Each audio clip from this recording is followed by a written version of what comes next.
It is Stars Without Number, Fels Rising, Session 5. Time for the recap. We spent a lot of time not getting across the chasm.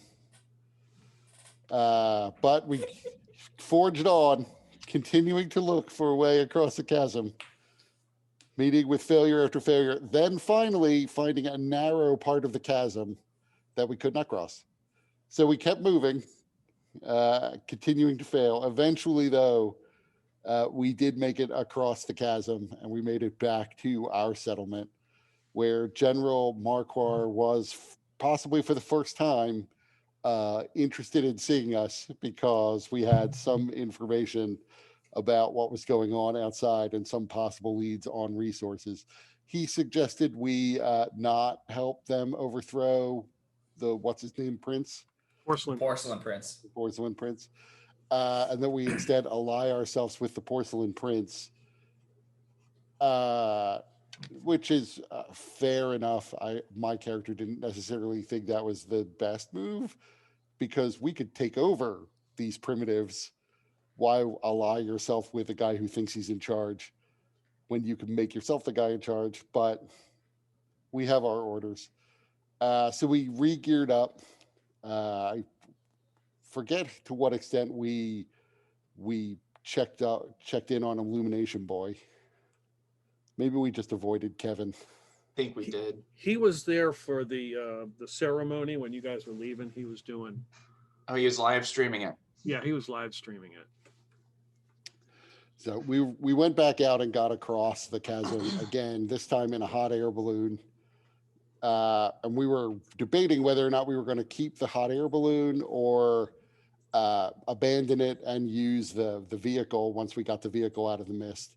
So we tied off the hot air balloon, got the vehicle out, repaired Skrillex's mech, then repaired the vehicle. And then it occurred to Krieg that we could tie the balloon to the vehicle and get the best of both worlds, because we could have like a lookout in the balloon, essentially just trailing behind the vehicle.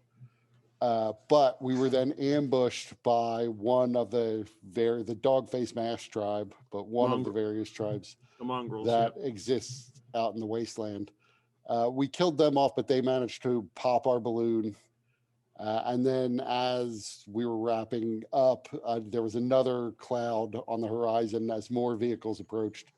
But it turned out to be Nutella, a woman we had met in the mist earlier, and I did not mention before this, who we had dropped off with, what was the second tribe's name? Cutters. Oh, the Cutters. We dropped them off with the Cutters. She now apparently has gone like full native, but she is not from this world. She drove up like with one of the mongrel folk bikes, crashed into the bumper of her vehicle.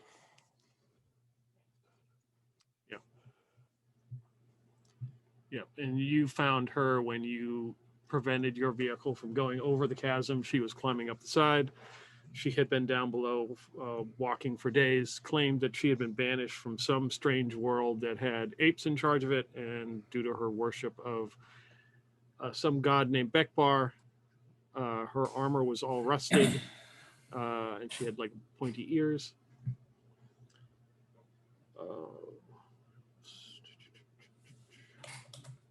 There was some discussion about whether you take the balloon all the way to the Porcelain Prince and just like land on top of him. Right. And what his reaction would be. Either he would attack you or think you were some sort of god and worship you. And of course, if he thinks we're a god, we say yes. Mm-hmm.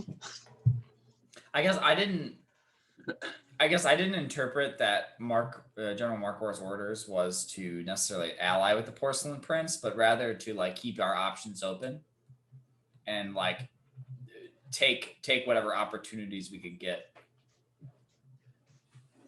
So like, I sort of got that too, but I was getting the impression he really wanted us to ally with the Porcelain Prince, and Krieg was like, yeah, we might do that, but that might not work. So Also, that was part of Krieg not really being down with his plan. Also, I don't know. I don't know if you mentioned to Marquardt about the whole Porcelain Prince had some sort of weather machine, because Smutty mentioned that the rain was getting less and less. I'm 100% sure we did mention some of that, because Yeah. I don't remember exactly, but I do remember specifically saying that that belief was crazy, and these are, Mm. probably not actually true. Mm-hmm. But hey, this is what we heard, so we're reporting it. Yeah, I think Skrillex was when the possibility of attacking the Porcelain Prince came up. I think Skrillex had mentioned that because it's like, we don't know what their capabilities are. If he can control the weather, if that's actually true, what else can he do? So Yeah, 'Cause it was yeah, mentioned as like a pot. You did Krieg did mention it actually, because he mentioned in the context of like, hey, if it's crazy, these things can control the weather, but it might be able to bring rain, which can help us with farming and our food problem. and I know I said that it's probably superstition, but they got here somehow, so maybe there's some ancient technology that he still has control of. Mm-hmm. Okay. So you guys are all here at the vehicle just outside the mist. The mongrels have been defeated. They did take a part out of the hot air balloon and had played hot potato with it, and you finally got it back. The balloon has been damaged, and some of the cutters have showed up with now named Nutella, as she takes a pry bar and is like prying one of the bikes off the grill of one of their vehicles. So obviously they ran down. cast iron bike. Nutella or Mutella. That's what Krieg has named her. Her name originally was Robella, but it has transformed. This is her cutter name, is Nutella. So Much like Smutty and Splooge. Yep, she is gone. She's gone full native.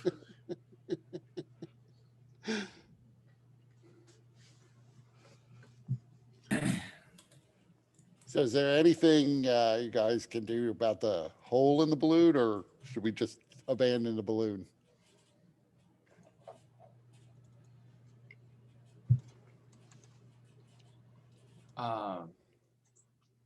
I suppose I could look at it. If we have materials, does anybody have any kind of nylon or any other polymer, fabric, connector?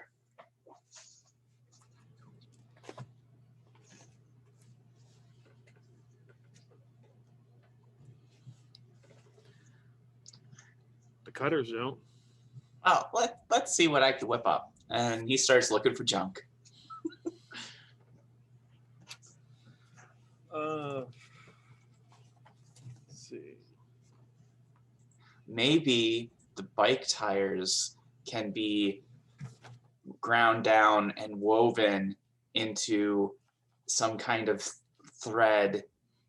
And then because it's rubber, it also has a little bit of tensile strength to it that gives it a little bit of elasticity.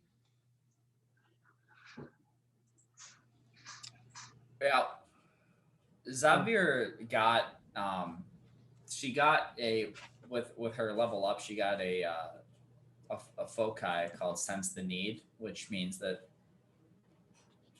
she could retroactively declare any object that could have reasonably been acquired up to this point. Okay. But I'm trying to figure out what, like, if I were going to get like balloon patches or some sort of patch, like what would be the logic to say like, yeah, of course I brought balloon patches. Well, we were Like, taking a hot air balloon into Yeah. enemy territory. Although that said, before you use that, I do have a survival kit, which does come with thermal blankets. Okay. We do have some fabric.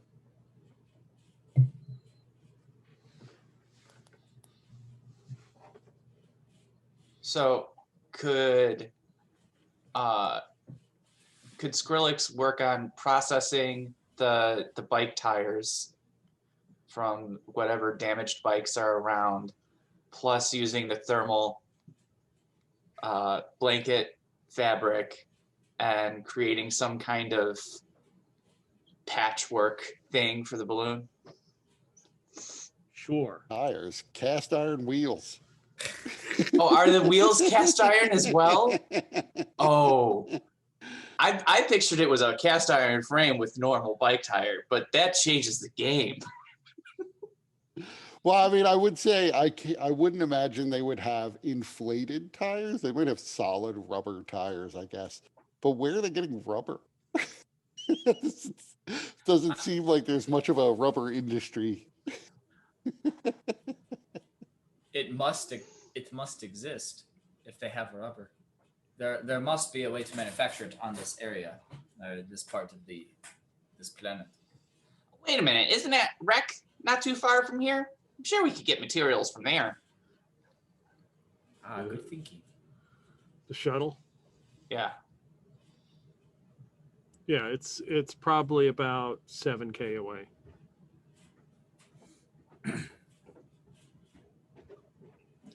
So yeah, if we really need to repair the balloon, we can certainly get materials from there. I think it would be good to repair it. It provides a distinct area advantage, which we can see these mongrels and potentially this Porcelain Prince, his armies, or soldiers, or whatever they call themselves. One of the cutters comes over to you. When's this attack on the Porcelain Prince? When is this? When are you leading this? Well, we still have to survey the bridge. You can see we've brought this survey equipment, and I pointed the balloon. We'll be able to see what they're up to from a distance away once we repair it. Do you need volunteers? I'm sure I could get some to get in the balloon and jump on him from above. I mean, well, I think I'd like to see that. first we need to prepare it. Then we need to, see what forces they have on the bridge right now. Come up with a plan of attack, which may involve your people jumping from the balloon. yeah, he just is staring at it. Obviously, he has a mask, but you can see in his eyes he's coming up with all sorts of great ideas with this balloon.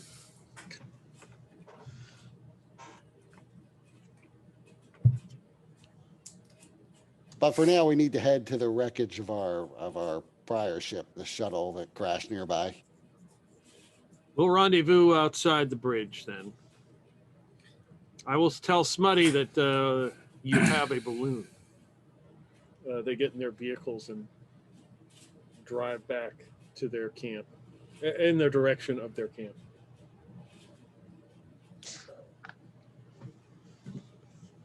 Do you think he knows what a balloon is? Do they have balloons in this place? I would be surprised if they did. He can describe ours well enough, I assume. Interesting. Well, Maybe we should have named it something more impressive than balloon. Yes, aerial circular death thing. Or war balloon.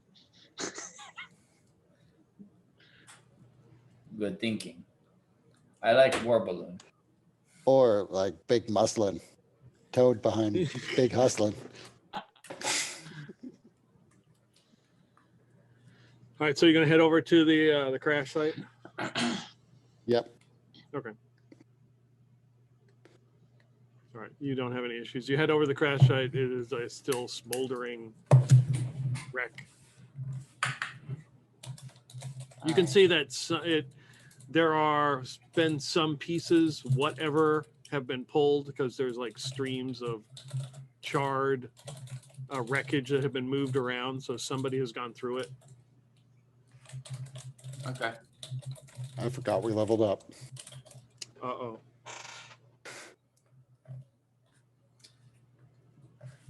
Hey, that's my move. You can't take that from me. No, you need to wait a couple levels before you say that. That's my move. We're fourth level? I'm still at 1. Why do you keep casting fireball and fear?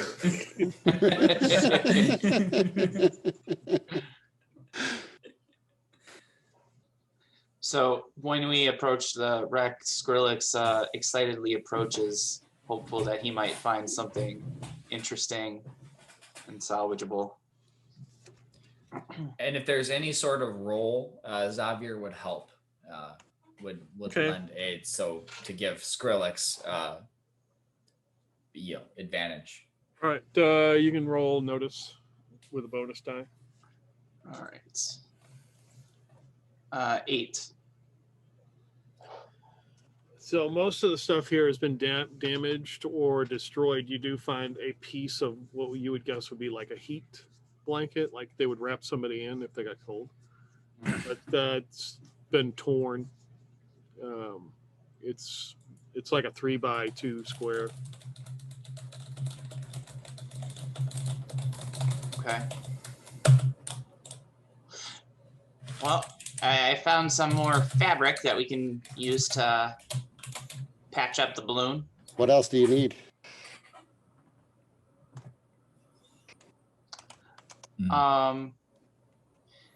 Based on the damage done to the balloon, Peter, what would Skrillex assess to be needed in order to repair it?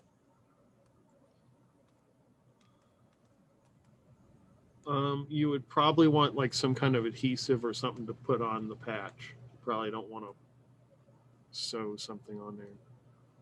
Okay. Would Skrillex be able to assess like what in the area or what components might be needed to create such an adhesive? Yeah, if you want to give me a no roll. Okay. Ooh, nice. It's a 10.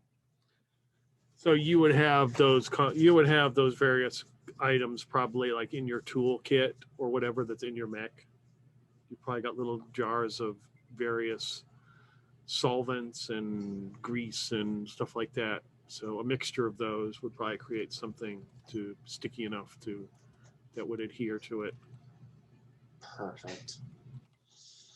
All right, guys. Well, I have everything else we would need then. So this fabric seems to be sufficient, in addition to whatever other resources that we have. So we should be good to go.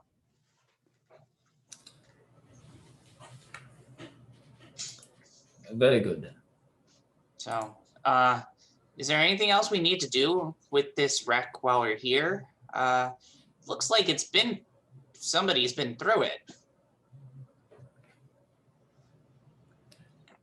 Investigating, kind of looking into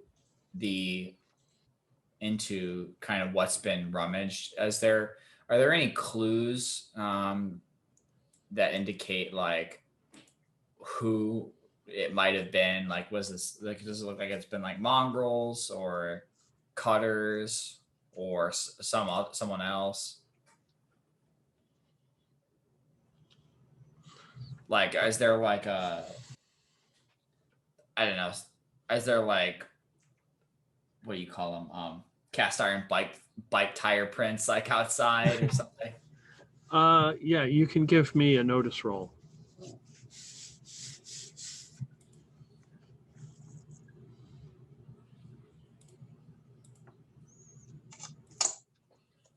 That is not great. It's a 5. There's a lot of. I mean, you know that you had a battle here with the mongrels, but they're mostly bike tires here, like everywhere you look. So you would guess that, probably it would make sense that the mongrels would come back at some point and probably like pour through or go through this wreckage to try to find stuff. It's well, as long as there is anything that we don't want the mongrels seeing or taking what we're here, It's different. then we should be good. I guess, do I see anything is there anything that comes to mind that I can see that I wouldn't want falling into mongrel hands? I mean, there's no really tech stuff that they would, you figured they would use. They'll probably salvage whatever they can out of the destroyed metal and fashion them into whatever they can, but that would take, some time because the pieces are so big. It makes sense. I think we are good then. Let us return to the balloon. All right, let's go. All right, so you guys head back there. No issues. You head back to where the balloon was.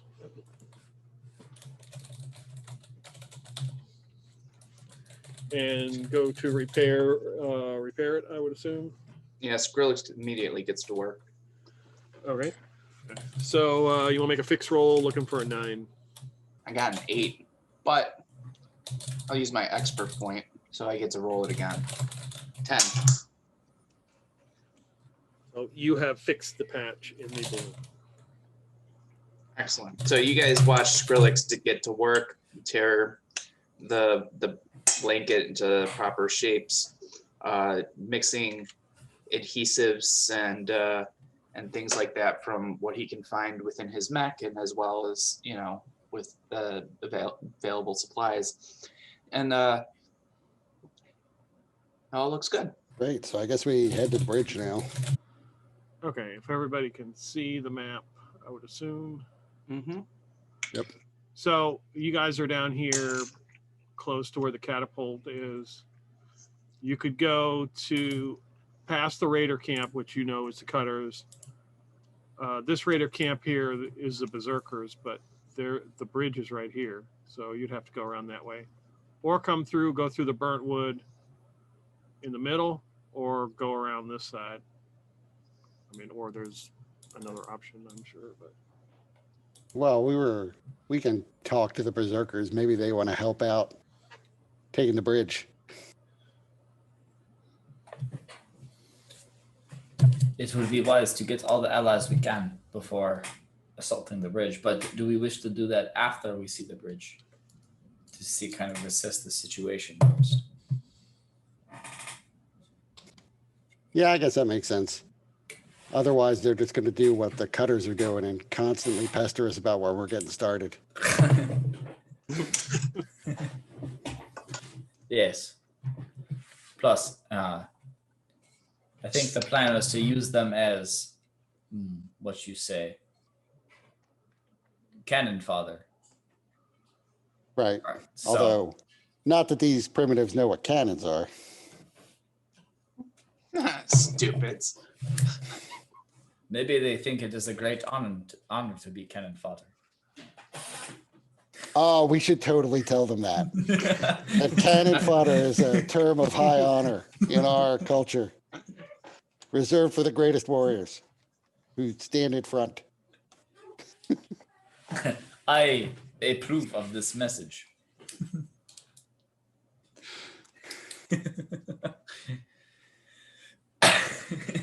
Like Rick and Morty, where Rick tells the people in the I forget what term they use, but there's a little universe inside a box inside his engine, and he tells them this means like hello.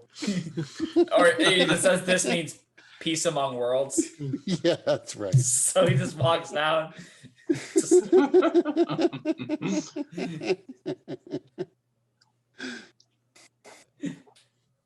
all right. So which way are you going to go past the cutter camp, or are you just going to go through the middle? We'll go past the cutter camp so Okay. that we don't agitate the berserkers. So as of course the same. So it is about 10K, probably like 17, 16K to the cutter camp. As you approach up, obviously you see the telltale signs of the broken bikes and the heads on pikes and stuff like that. There's a lot of activity. You can see that a lot of vehicles are being moved, and there's a lot of going about, and you can see some of the cutters like run and get on top of vehicles or whatever they can to see over the fence, which is not, it's basically just like chain link, like barbed wire, but they're standing on top of vehicles, like waving their weapons or whatever they can at you, like cheering you on because they recognize your vehicle. They seem very excited. And I would be like in the balloon, towed behind, up in the air. They're all raising their fist for the fist, so they have to do this. But I will start giving them the finger.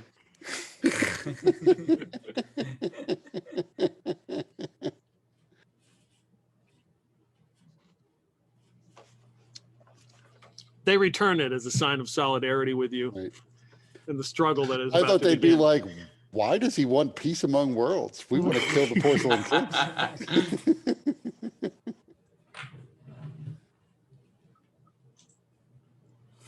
Another 20K to the Berserker camp. On your left, you pass what looked to be maybe at one time a forest, but all the that's left are just burnt husks and burnt pieces of wood just laying on the ground in among the brown dirt. And you start to approach the camp. It is like sheets of metal or something that are like making up some kind of perimeter. And you see like 4 or 5 figures start to approach you.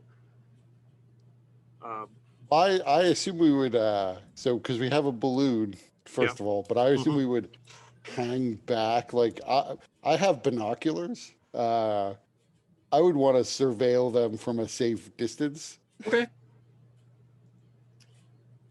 I don't want to start the fight before we have our allies here. So how many people are on the bridge So this that we could see? So the Berserker camp is about 10K from the bridge. Right.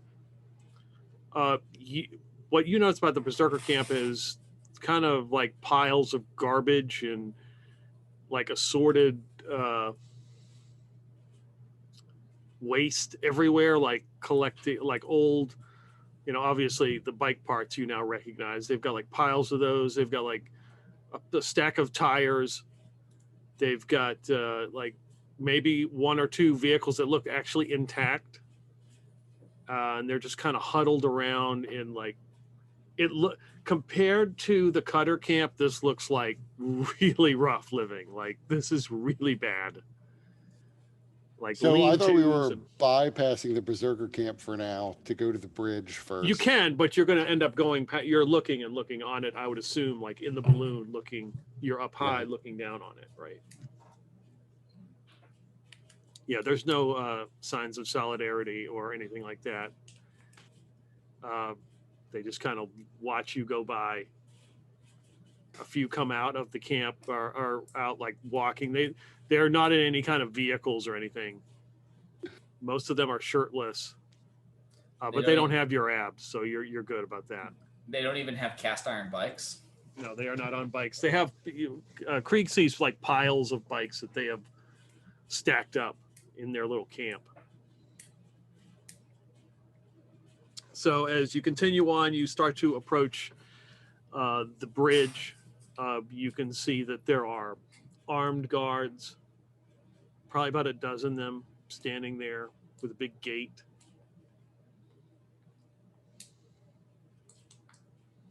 So it's a dozen armed guards. What are they armed with? Or at least what do we see? It looks like some kind of rifle prop. You would guess probably some kind of bolt action rifle. Are they wearing any sort of armor? They've got like leathers on. I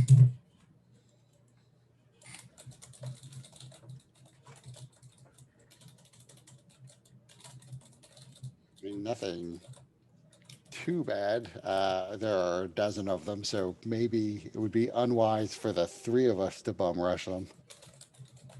But I mean, I'm surprised with that few people on the bridge, unless they have some personnel hidden, that the Berserkers couldn't take them out themselves if they just rush en masse at the bridge. Give me a notice roll. 6. Okay.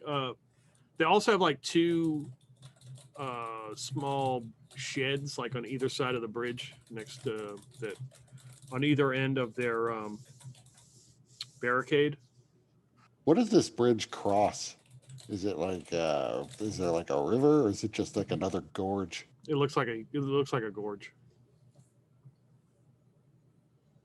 How deep does it? Can we get a sense of how deep the gorge is? If you get close to the edge, like if the vehicle starts skirting the edge of it up to the bridge, it looks like it goes down a good distance, and you don't see any more. It's just kind of fog or mist underneath it. So there's really no bottom that you can see. This is what I got this for. So I'm going to take off everything I have that's like electronic and store it in the vehicle, and then commit effort to kinetic transversal and walk down the gorge. Okay. I can move freely over vertical or overhanging surfaces as if they were level ground, as long as they can bear at least 5 kilos of weight. And I can stand there if I need to. If I'm moving over like a liquid, then I have to keep moving. Okay. So are you just like walking? Are you like, so like there's the ravine, or there's the cliff? Are you just like walking down it? Yes, I can walk down vertical surfaces. So a bit like a monk. Nice. how close to this to the bridge are you? I would think we'd be pretty far away from the bridge, like out of sight of anybody Okay. who was on the bridge. All right. So you begin to walk down the gorge on the side, like walking down like that. Yep. Is there any before Krieg goes? And before I hit the mist, by the way, I also took that other power that I didn't necessarily see the point of, and then I realized I was misreading it.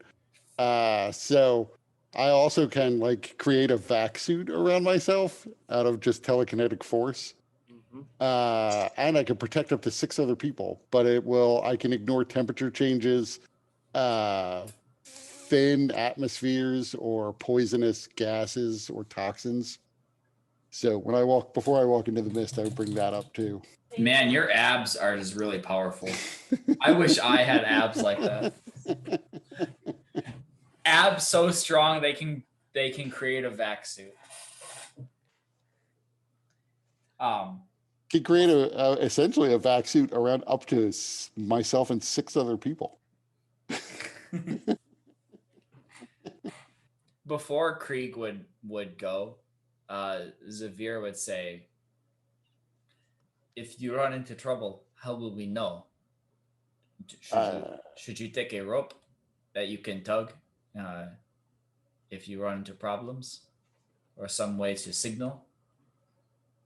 I suppose that makes sense. I mean, we've got 100 meters of rope on the climbing kit, but it might be deeper than that.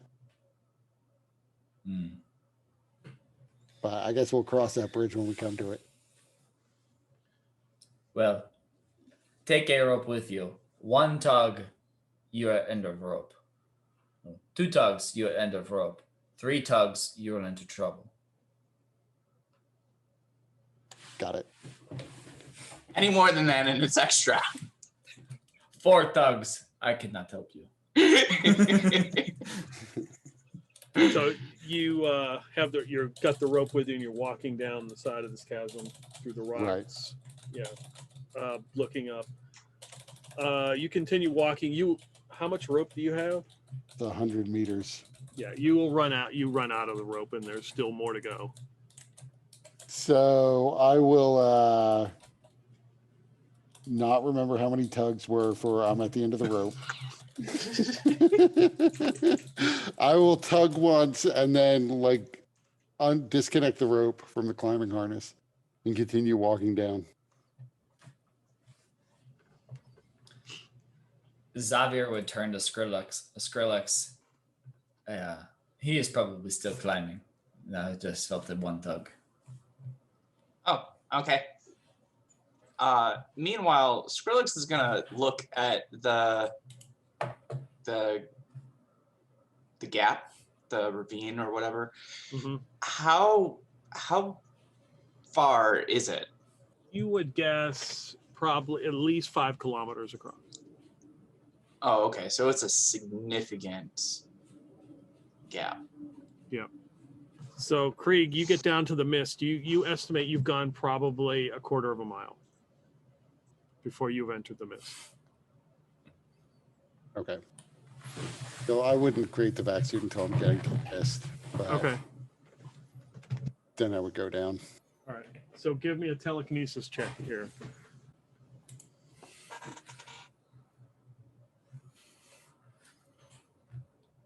Eight.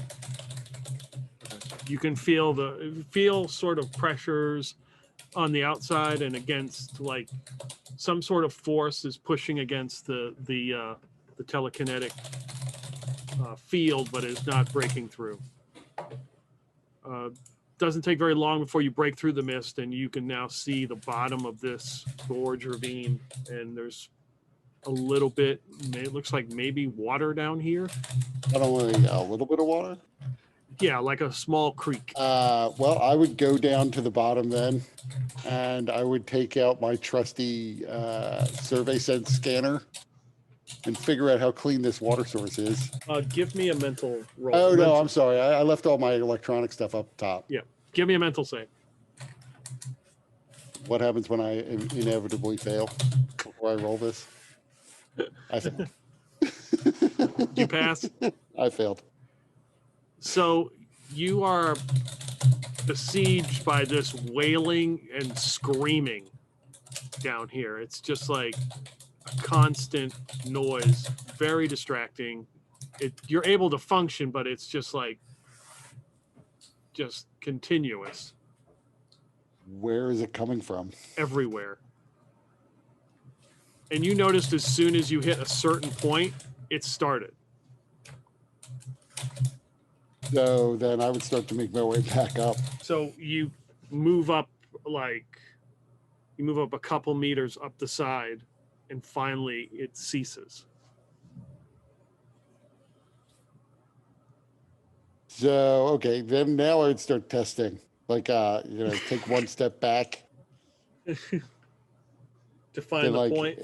right. If it, and then like a half step forward. See if I can get it to the point where like I can hear it in this ear, but not in this ear.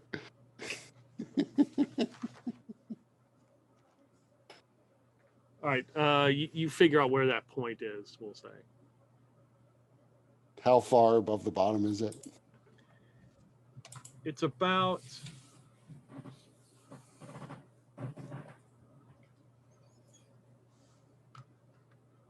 it's about 3 meters, so 9 feet.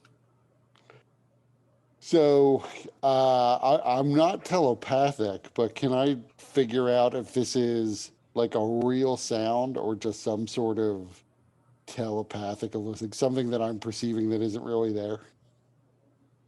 Because if it's stopping dead, either the sound is stopping or, whatever, like if it's like some sort of telepathic field that's creating the illusion of screaming, it might be that it's only at the bottom.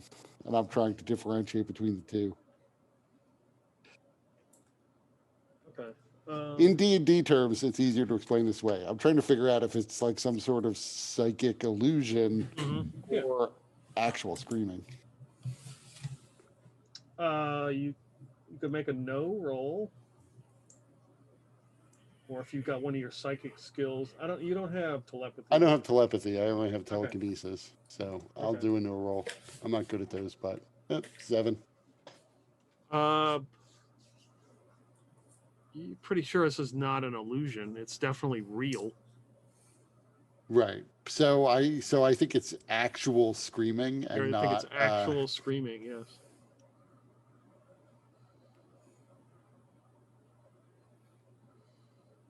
And I don't see anything that looks like some sort of technology. No.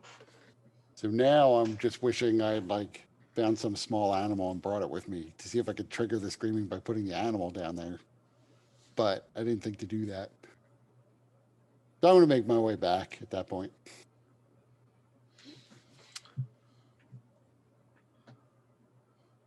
Okay. All right. So you get back up to the top. Well, it seems to be similar to the other chasm in that there's a very small body of water down there, a small stream. And when you get close to it, you begin to hear screaming, which is what Nutella mentioned.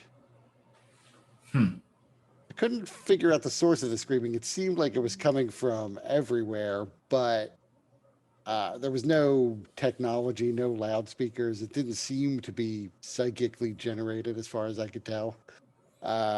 Where it was being emitted from or what the trigger was. There's definitely a point below which you have to descend to hear it, but then it just turns on. It doesn't like slowly build as you get closer to a source. This is very strange. I was hoping to figure out if the water is at least drinkable, but I didn't have my scanner on me and couldn't really get all that close to it anyway.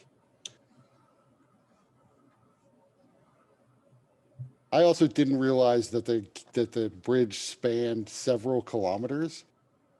Now, I'm baffled at how these primitives even built that bridge. Maybe their ancient ancestors did shortly after they arrived here, when they still had their wits about them. Then centuries of inbreeding led them to this. So that's a good question. What kind of, because I was imagining it was just a rope suspension bridge, but if it's like 5 kilometers long, that would necessitate a higher degree of engineering. Well, it's So 5 kilometers long, and this ravine is so deep, it's not like they're sinking like pylons to keep it. There's like no part in the middle that's supporting it. It's just one end, and 5 kilometers between it. That's impressive. Yeah. So what is the material of the bridge made of? From your distance, it looks like some kind of metal. I actually wonder if maybe the Porcelain Prince isn't as primitive as the rest of them. I mean, most bridges require some sort of upkeep. It could be this Porcelain Prince is slightly more technical than all others.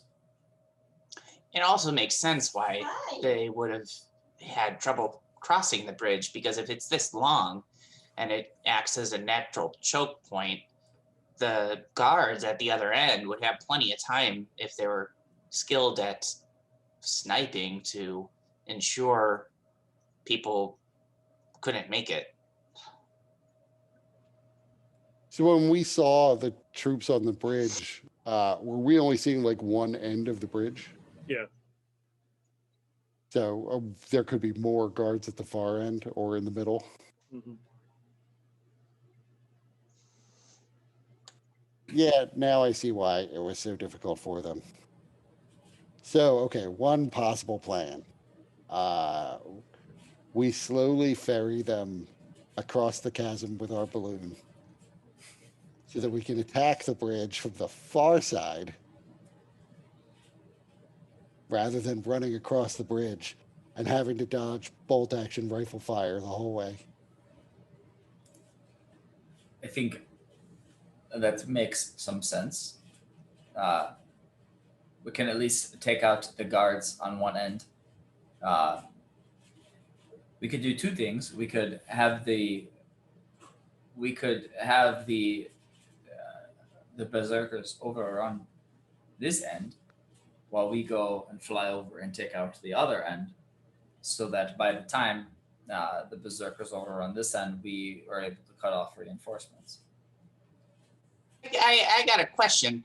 Is this literally the only point that can cross this ravine into this area? There's no other way to get there. There's no other way around, or no land connection between this and there. This is like literally the only crossing point. far as I know. Because, and why not just destroy the bridge? Effectively, then the Porcelain Prince loses all influence over being able to cross this.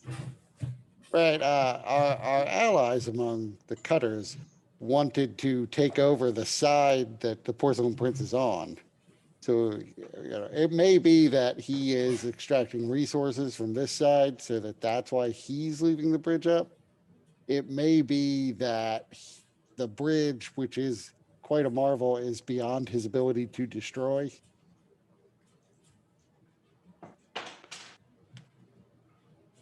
Maybe he just likes pissing off the cutters.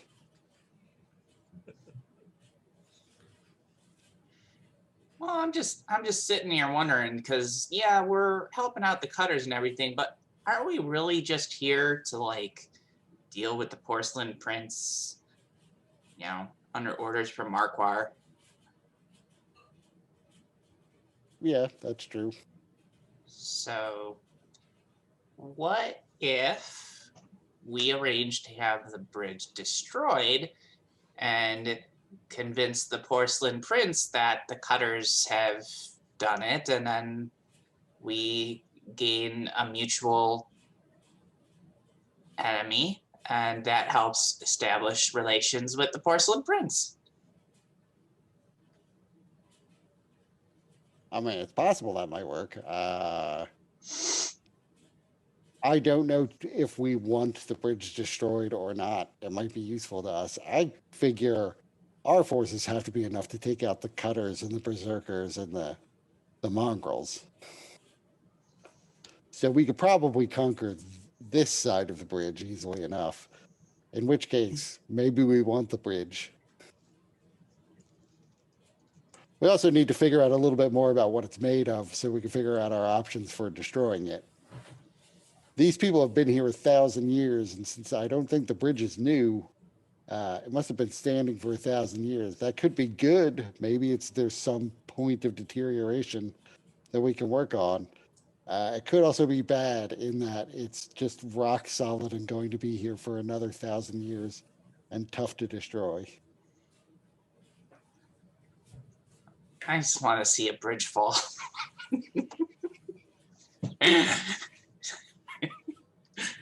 I mean, the good news is with a bridge that's long, if we can break it in one spot somewhere along its length, that's it. The whole thing will probably collapse under its own weight. Wouldn't it be glorious to watch? But yeah, I guess we should just kind of scope out the area still, get more intel. Should we do we want to actually make contact with the Porcelain Prince, or do we want to just continue to watch? Well, I figure we probably should at least see if we could talk to the Porcelain Prince. We don't have a lot of information about what's going on his side of this bridge. We really only have the Cutter's reports that he usurped their authority. It may be easier to make a deal with him, and we may be able to get more information about whatever resources he has available.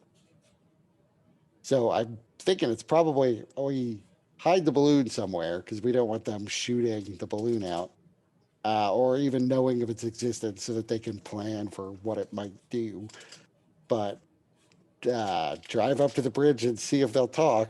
If they start shooting, we get the hell out of there. I'm sorry, get the corporate out of there. I mean, can we not just run them over if they start shooting? Not That if they're on is- the far side of the bridge. Rifles have a good range. Even these primitive rifles. I mean, there's a possibility too, but I assume these rifles must be powerful enough to pierce armor and an engine block, or else the cutters would have just driven over the bridge. They must have enough stopping power to stop their vehicles. Maybe there's a vehicle already parked on the bridge, and that's creating even more of an obstacle because it I mean, got shot in. Did we guide on the see, like, bridge. how wide was the bridge? Did it look like vehicles could drive over it? Yeah, it looks like it looks about like a 2-lane road. And we didn't see any noticeable obstacles? Mm-mm.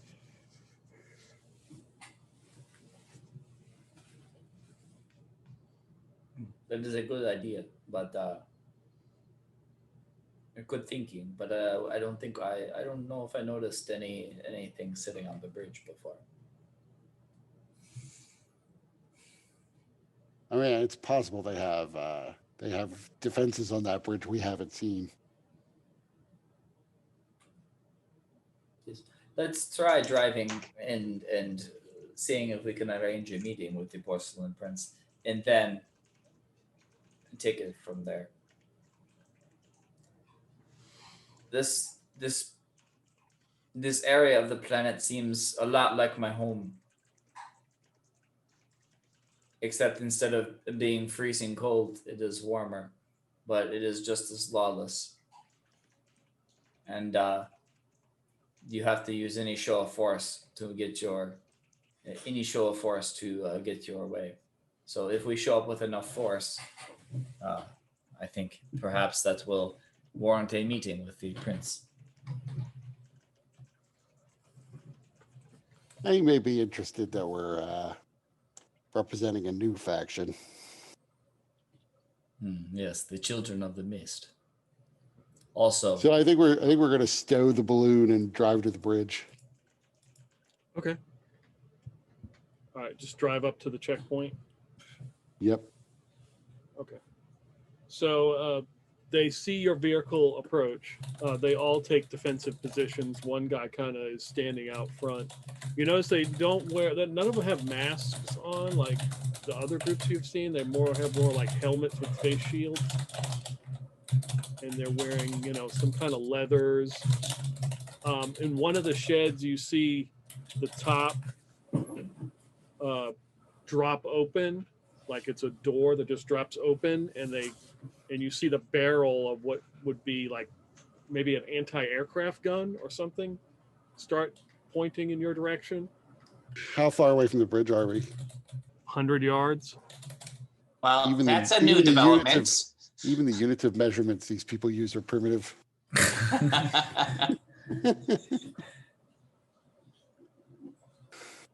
I would suggest we get out and walk before they fire at us.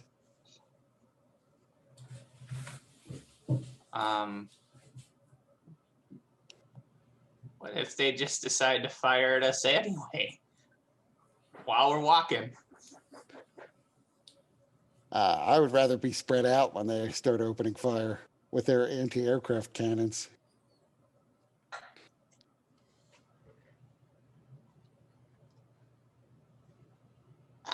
Yeah, I guess.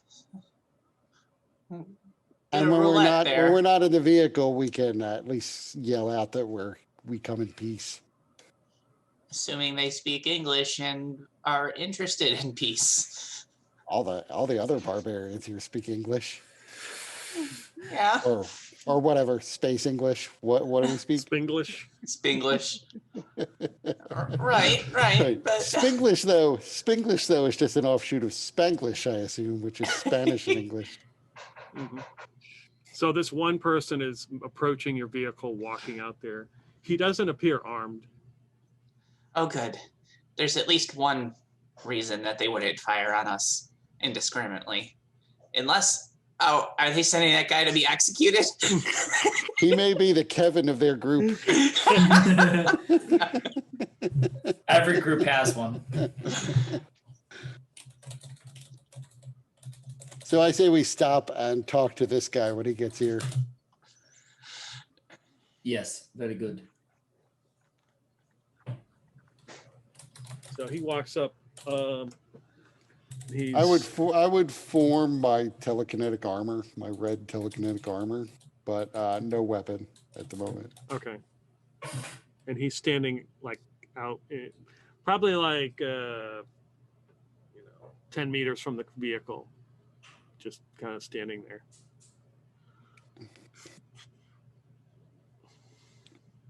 So I would go up to him. Hello. We understand that you represent the Porcelain Prince who rules the area on the far side of this bridge. We have been assigned to protect the bridge and keep these degenerates from crossing over. I am really relieved to hear you call them that because we were a little afraid that these people are the best this planet has to offer. We represent a different faction. We've been telling these locals that we're the Children of the Mist, just to come up with an impressive sounding title. Our settlement is on the other side of the mist that they refuse to penetrate, but occasionally catapult people through. Oh, We're yes. interested in opening trade negotiations with the Porcelain Prince. We have, as you seem to have, far better technology than the locals here on this side do. What is your trade offer? Well, like I said, we have much better technology. I don't know necessarily what you need, so I'm not sure what services or technologies to offer at the moment. We also don't know necessarily what you have that we might need. So we would like to have a bit of a process of getting to know your people, what your resources are, what your needs are, and then we can come up with a reasonable offer.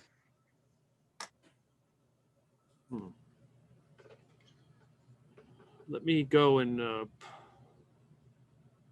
speak with the Porcelain Prince, and I will give you his answer. How long will that take? Not long. Do you have means of long range communication? Yes. Very good. These people are much more civilized than the rest. And he turns and walks off. Everybody, give me a notice roll if you want. So their anti-aircraft gun, does it still look like it's going to fire shells or like an energy weapon? As far as it doesn't look like it has any modification. It looks like it doesn't look like an energy weapon. I had a 5. Got a 6. I also had a 6. So Zavir and Krieg would notice as soon as he turns, you get a better look at like the belt he's wearing, and that's clearly Sindum made. That's clearly like a Sindum military belt that he's wearing.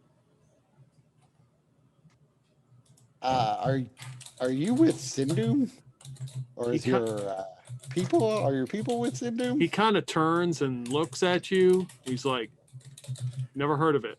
I'll be back," and he continues walking back to the bridge. Maybe they've been pilfering technology from down spacecraft, kind of like the other one.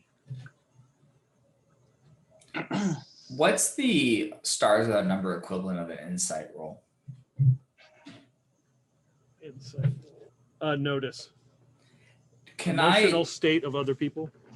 Yeah, can I see when he makes that offhand remark, can I get a sense of whether or not he actually meant it or if he was just being flippant? Okay. Ooh, wow, 12. Yeah, so even with his mask, his helmet and shield on, and the tone of his answer, he legitimately does not know what you're talking about. Okay.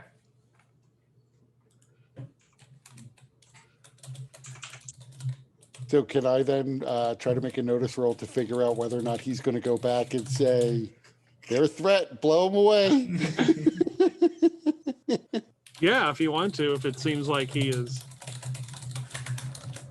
Well, my concern was after I said all that, I was like, hey, what if he thinks he doesn't want another technologically advanced group on this planet? 8. No, he doesn't seem hostile at all. He seems like he is going to find out if information about your offer. So, I mean, one possibility is that they somehow downed a Sindum ship, and scavenge from it. I mean, when you say it's like a Sindoom belt, how long has Sindoom existed? Um, Like long enough that maybe these people were all once Sindoom employees? oh yeah. So could it be that like that it's not an official Sindoom belt, or that either it's ancient, like long enough that when they crashed here they still have that belt, or that it's just something they made in the style of the belts they used to wear? Yeah, I mean, Sindoom's been around a long time. From your understanding, Sindoom was sort of like the Roman Empire, extremely powerful, pretty much controlled the whole sector, and over time, as you have experienced, was whittled away to basically one planet. So maybe the ship that originally crashed here was Sindoom, and this is just some remnant of the culture they used to have. I'm confused a little bit about how they managed to maintain some level of technology, if only tech level 3, and everyone else descended back into occasionally primitive vehicles, but cast iron bikes and primitive weapons. It's a mystery. Perhaps we'll learn more when and if we speak with this Porcelain Prince.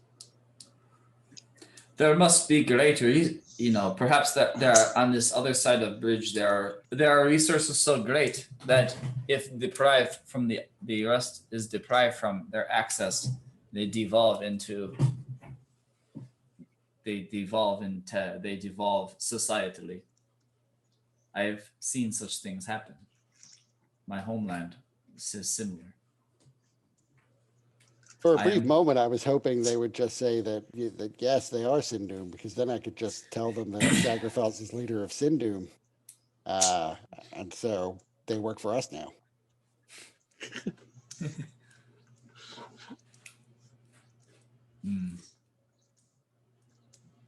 They are they are wearing Sindoom regalia. Perhaps they can be converted, and if doing so, we can convert them.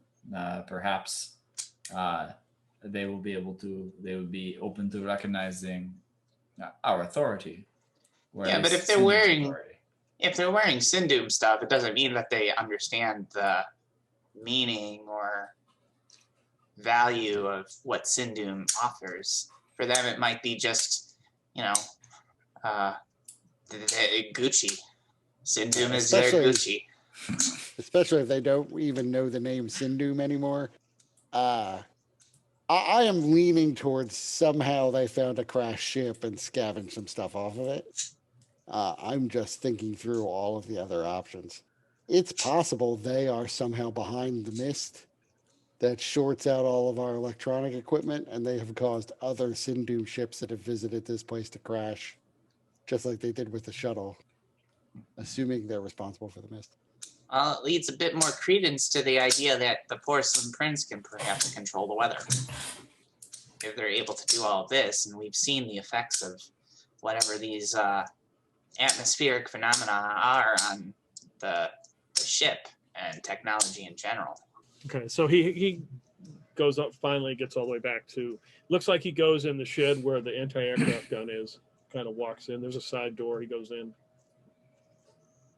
The soldiers on the bridge don't seem to be taking a as aggressive stance. They're kind of like, they kind of relax and they're talking to each other. About 20 minutes pass, and he comes back out and begins to walk back out to the vehicle. Sure took their sweet time. And he begins, he gets again back up to where you guys are. I've spoken with the prince. He has agreed to allow you passage. You're to go directly to his palace. Do not stray. Is the road to the palace marked? It is no, but it is the most obvious route. How will we know we're on the obvious route? Once you head in the, once you cross the bridge, or you follow the road, and once you follow the road, you will see the palace in the distance. Oh, very so good. there is a road. Yes. I have no further questions. How long have you been stationed here? Station? Do you mean guarding the bridge? Yes. I don't know, like 30 years maybe or so. Where do you sleep? He points. We have the tent uh, off to the side. He points to off to the side of the bridge. You can faintly see like a brown tent that kind of blends in with the background. Tents. You have slept in tent for 30 years? Yeah. How much does Porcelain Prince pay you to stand here? Nothing. We do it in his honor. What sort of man is this prince? What can we expect? He is wise. He is just in what he does. What is his physical nature? Is he a tall being? Is he short? Is he? Well, I've never met him. I've just his ambassadors have spoken to me. I see. How did you come into service of this prince?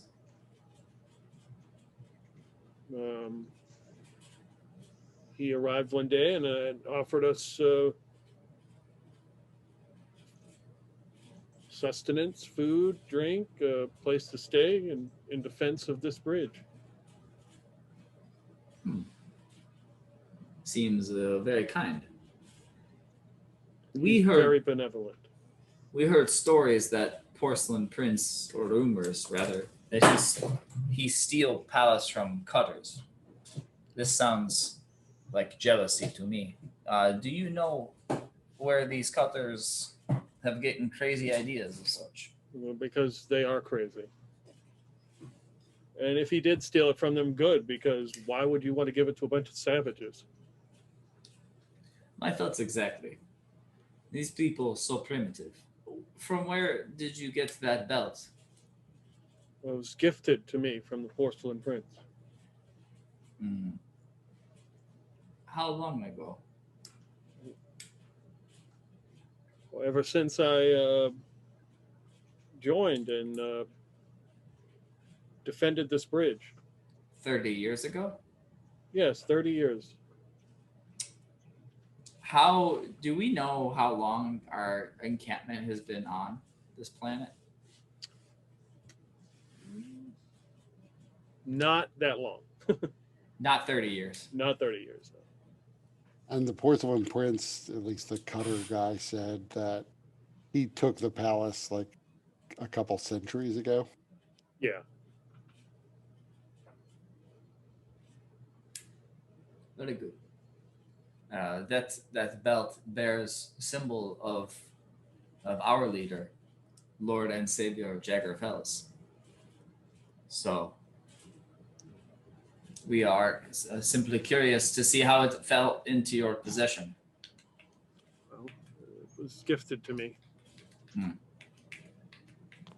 Perhaps one day this Porcelain Prince knows our Jagger Fels then. Maybe. Well, we shall let you get back to your tent. I am sure it is missing its occupant. So, since you're guarding the bridge, I assume that means that the primitives on this side occasionally try to get across it. How often do you have to fight them off? It comes in spurts. It just depends. If they get desperate or see an opportunity. Oh, what opportunity would there be? It's an exceptionally long bridge. Some of them have vehicles, as near as we can tell. A lot of them merely have primitive cast iron bicycles. I can't imagine that those people who wear the dog masks, that they can make it even 100 feet into the bridge. No, they do not get very far. What is ratio of dog face people attacking bridge compared to other people? We've already been assailed by them twice. They seem idiotic at best, but dangerous. Yes. I do not ratio. I don't know. I don't keep statistics. Hmm. If you want to check our logs and do this for us, I don't know if that's what you intend to do. I don't know what benefit it would be for us. You keep logs? Yes, we have to keep logs of who comes and goes and What pass the time. Are these written on parchment or Yes. in computer? Or? I would Get be the sense that a previous character might have been really into that idea. I would be interested in seeing such logs. Perhaps you can loan them to me, to us, and I can read them on the way to Porcelain Prince. I don't think I can let them out of our area. If you wish to come in and look over them, I will wait till after you have met with the Porcelain Prince, and then if you return, you will be deemed worthy, and then maybe you can spend time with them.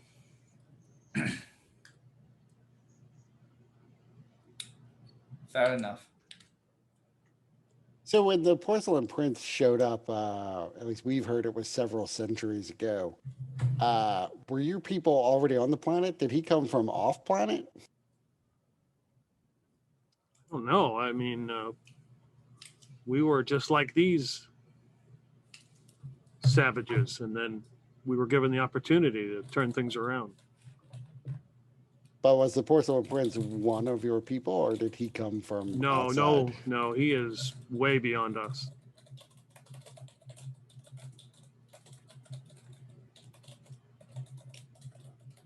Well, that's certainly interesting to know.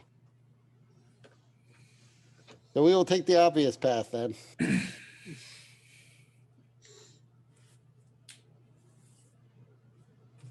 So he begins to walk back. Do you guys follow him or wait for him to get all the way back or what? I assume we're taking the vehicle. So Well, I mean, are you waiting for him to walk all the way back to the bridge, or are you kind of like following slowly behind him as he walks back? I feel like the minute that he pulled away, we got the permission to go, we had just head off. Yeah, yeah, drive around him. Get to the bridge. Get to the bridge before him. or I assume he doesn't have to walk us across the bridge himself. Right. I mean, we could have been following him in the vehicle really slowly and just keep honking the horn to go faster. Right. So you're. We could like tell him to get in, and then every time he reaches for the door handle, we speed up and pull away a little bit. So he's walking back. Oh, let's say 100 yards. He gets like 50 yards. He's like 50 yards from the gate, and he stops and kind of looks around, and he draws his weapon, which looks like some kind of revolver, and he runs over to your vehicle and he points at whoever is driving. I believe it would be Skrillex. Is this your? And he starts to point into the distance, like, is this some kind of ambush? Is this some kind of scheme? And you don't have to make a notice roll. You can see plumes of smoke headed in your direction. They are not bikes. They are some sort of vehicles, probably cutters, because they're the only ones that drive these vehicles. We don't know what you're talking about. Oh, I mean, obviously there are vehicles approaching, but we don't have any connection to those people. And it'd be a pretty terrible ruse to have them attack while you just gave us permission to cross before we actually, crossed. So one of you can make a talk roll if you want. And whoever does gets a bonus die from the other person helping them. I'll do it.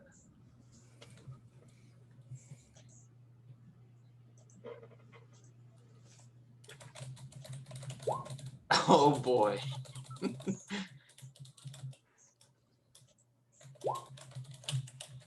All right, that's not too bad. 7. Okay. He pulls his weapon back. He's like, quick, head that way. Don't waste any time. He pulls out his weapon and he starts to like aim it in the direction of those vehicles. Once he's out of earshot, I turn and I say, yeah, we should probably get across before the cutters see us. I agree. It would be better to be across. Hopefully they don't even know we made it across. Yeah, so Skrillex will floor it. Okay. You start to floor it. The guys opening the gate like rush and open it up, and your vehicle like hits onto this like metal bridge and you start tearing across. You can hear the anti-aircraft gun start to fire. It's like you can feel the bridge vibrate. I'm going to take out, I know we're booking it, but it's several kilometers, so it's going to be a couple minutes to get across. I'll take out my survey scanner and try to figure out what metal this bridge is made of. So as you do, it registers as some composite, and it's like, and it pings like a Sindum catalog like number. Like we could look this catalog number up and Like it's like a standard Sindum metal that is produced like for ships. Yeah, take note of the catalog number so we can look it up later. So you hear the gunfire in the back. You go about 1 kilometer. You see a couple explosions in the rear view, and breaking out of this fire is another vehicle, and it looks like a cutter vehicle that's kind of burning, but they have made it to the bridge and they're like hauling ass. Wait, so they're crossing the bridge as well? Correct. We're also hauling ass. Yes. Right. I really hope whatever defenses are on the other side of this bridge don't confuse us with them. I mean, we're here to speak with the Porcelain Prince, so I agree. I hope they don't confuse us with them. I mean, certainly description of our vehicle would have been given to Porcelain Prince and other side. Maybe, hopefully. I mean, I don't think stopping is our best option.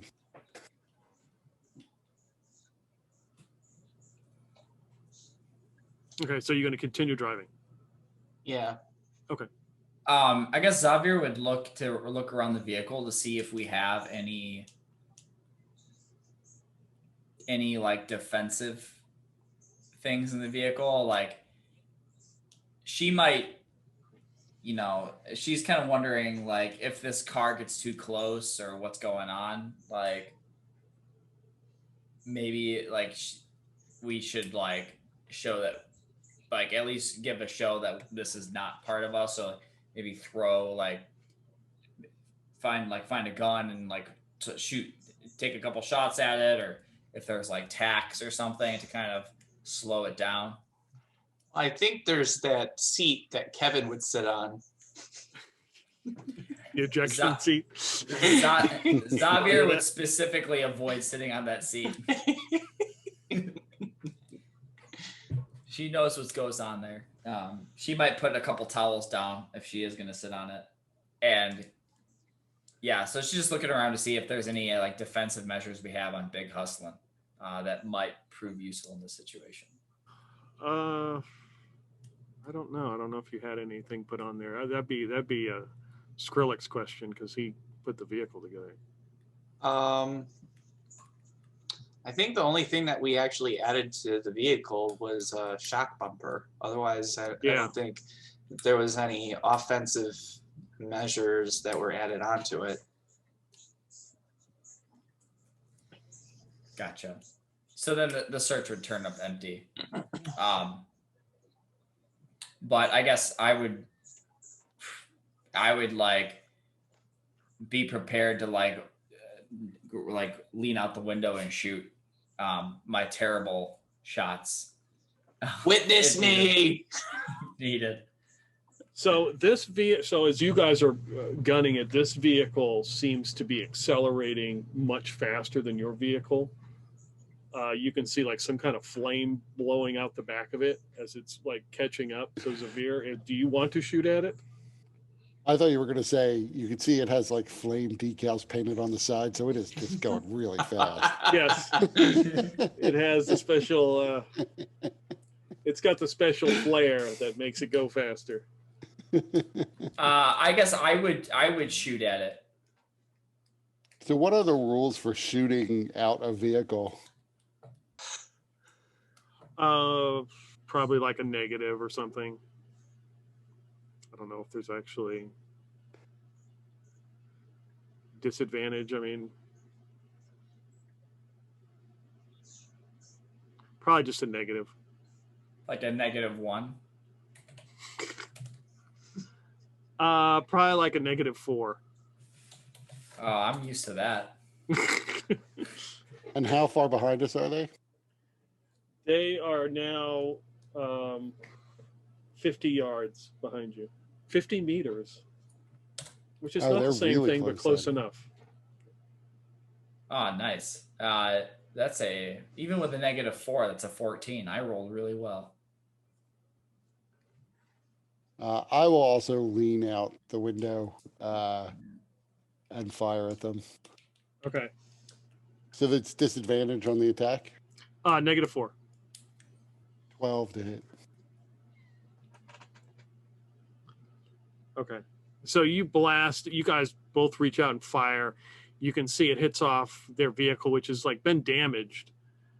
They kind of swerve a little bit, realizing now they're being like shot at. And they pick up more speed. As they pick up more speed, some sort of mist comes behind your vehicle and goes across the bridge.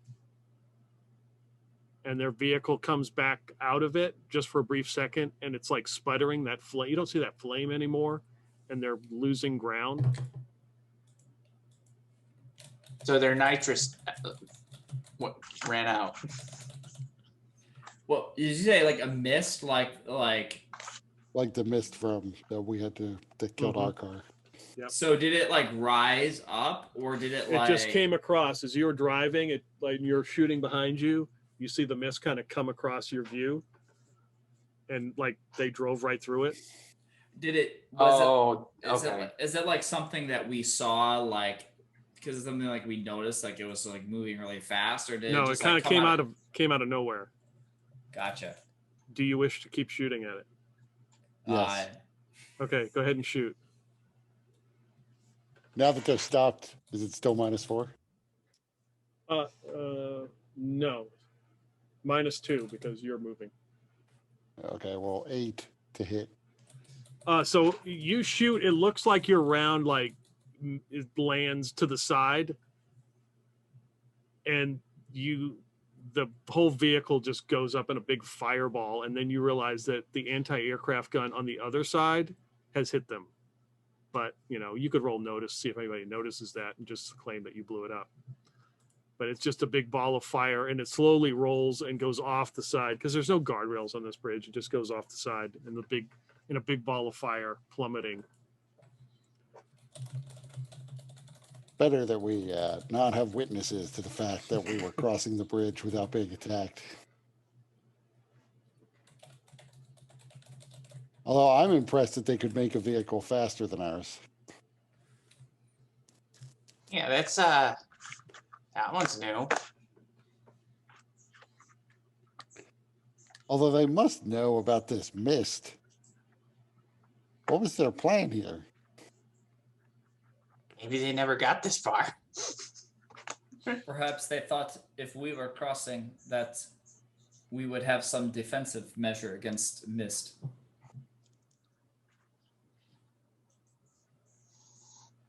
I guess maybe we'll ask them at some point. So you manage to get to the other side. They have the gate open and kind of waiting for you. They're all in like defensive positions. They are not shooting at your vehicle.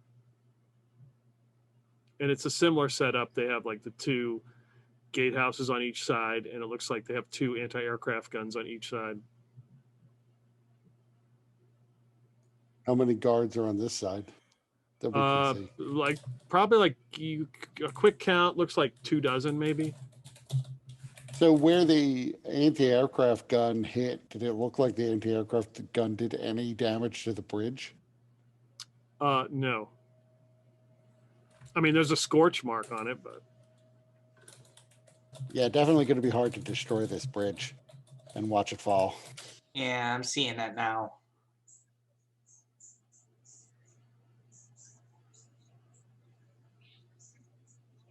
There seems there is a very good reason that the Porcelain Prince remains in control.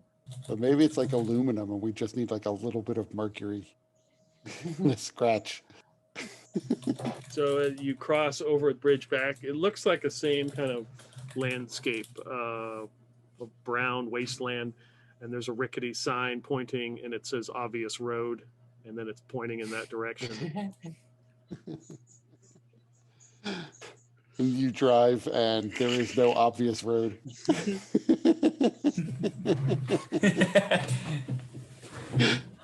I followed those trails before, and I've totally been let off, been walked off trail. Wasn't so obvious. So it Ironically, though, obvious road was named after General Mortimer Q. Obvious. So you begin this road. There's these rolling hills of brown, same kind of bleak existence that you were just in. And at some point, the sky sort of changes to a lavender. Like, it's hard to tell if it was gradual or if it just happens.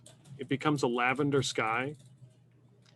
And off in the distance, you see these black, look like spiny trees with some sort of orange on them. And it's, of course, and it really sticks out with this kind of brown everywhere.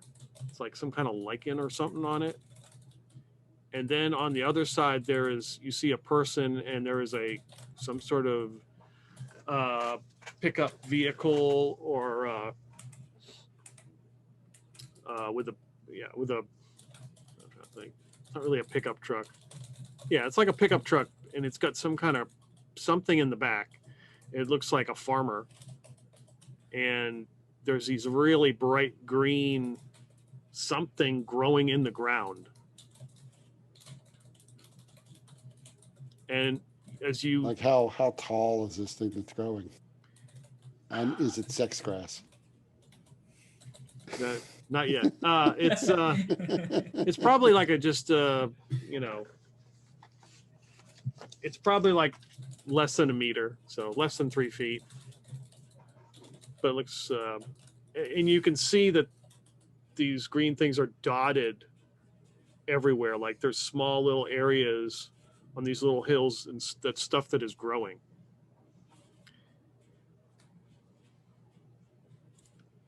And in the very, very in the distance, you can see these 4 spires that look sort of golden, especially against like this lavender background. So this is interesting. Did not expect this. Have we entered the mindscape?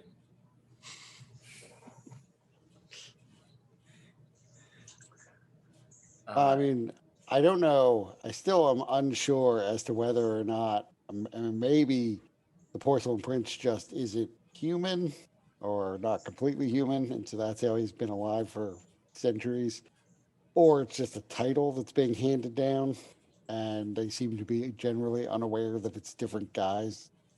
But maybe whoever it was arrived later and actually came with some real technology, which is how he was able to knock these primitives into shape on this side of the bridge and take over everything.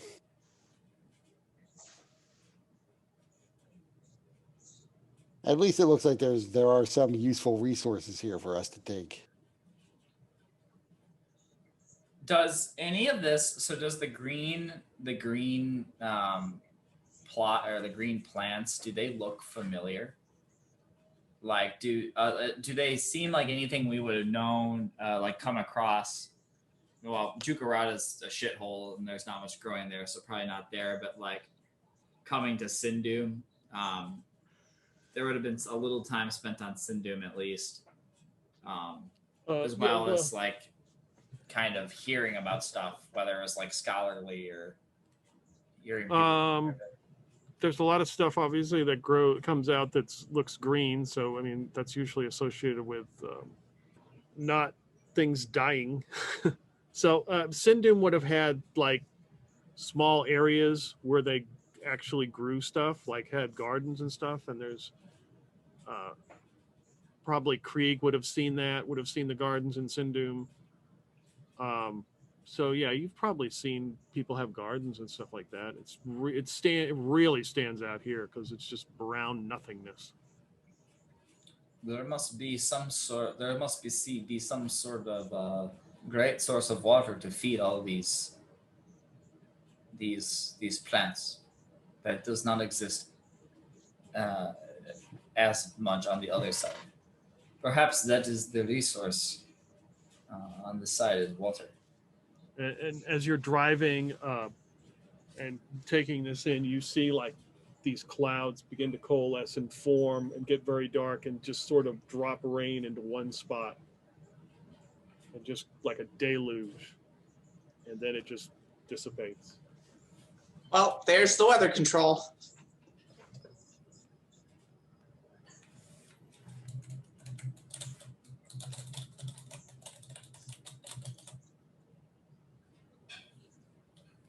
I thought savages were just crazy, but maybe it is us who are the crazy ones. Oh, they're crazy. There's no doubt about that. They wear animal masks and ride bicycles and Yeah, and being skeptical about weather control is not really crazy until you see it. So there's that, but you know, there it is, so we can't really refute it now.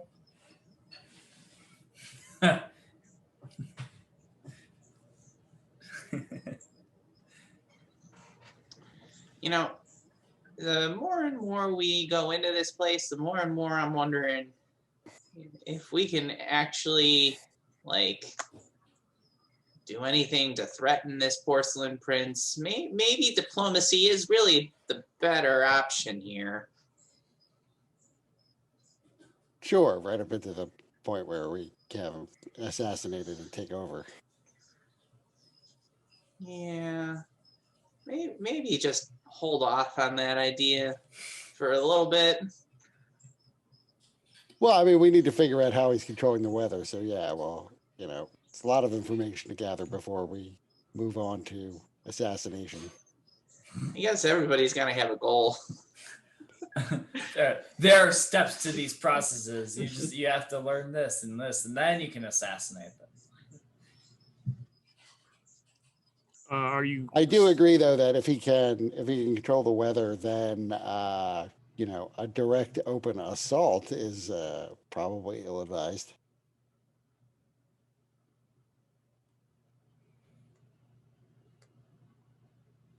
Are you? Unless we determine it's like limited to making rain, which is useful and might like bog us down a little bit, but isn't necessarily dangerous. You see the sky, right? I do. I mean, that's not normal. Right. I am more concerned that if there were like a full scale assault, that he would like summon lightning from the sky more than pretty colors and water. All right, well, don't roll it out. Not just yet. I am somewhat glad we did not decide to fly in balloon.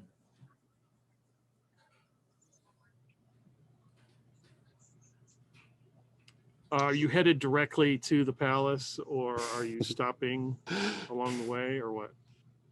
Stopping to smell the plants. This is like American Werewolf in London. Stay on the path, so we just leave the path, see what happens. It's about the total trek is 30K, so it's about 18 miles. Yeah, we'll stay on the path and keep going unless Okay. somebody has a reason to stop. I mean, I would try to figure out what the plants are that are growing, like if they're food crops or something else. So you're going, as you go by the different spots where they're growing these things, you see one guy like pulling one out, and it's like the size of a watermelon, but it's almost like translucent. And he kind of examines it, and then he stuffs it back into the ground and puts the dirt back over it.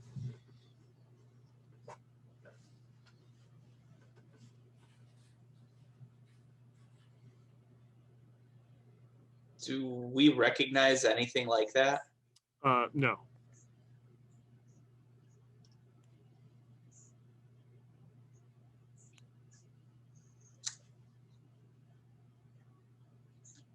Yeah, that could be anything.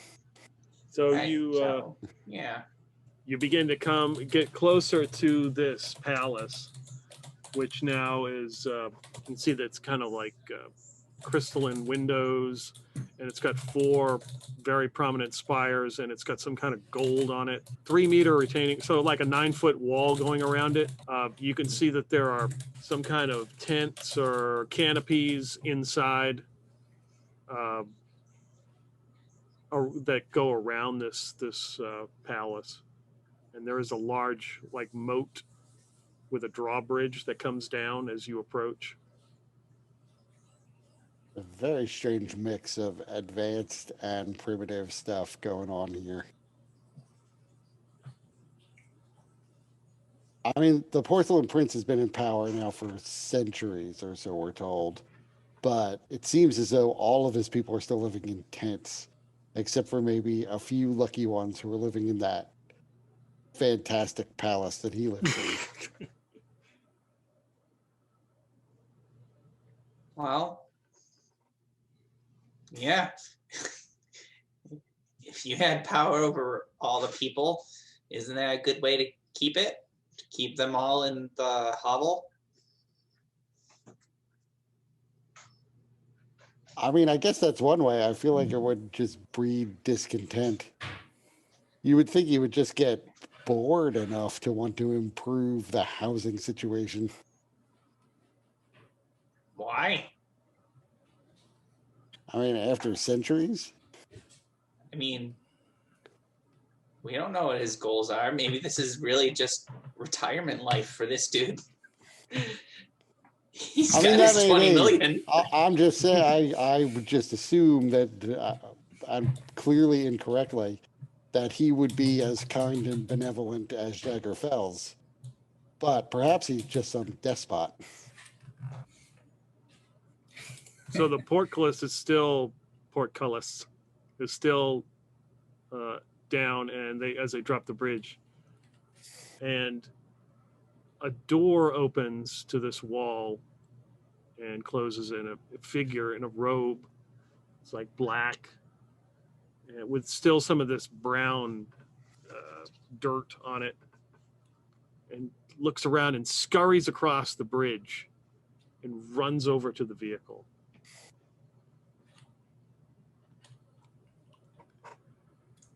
They come up to driver's side. You can see they have a face of a cat.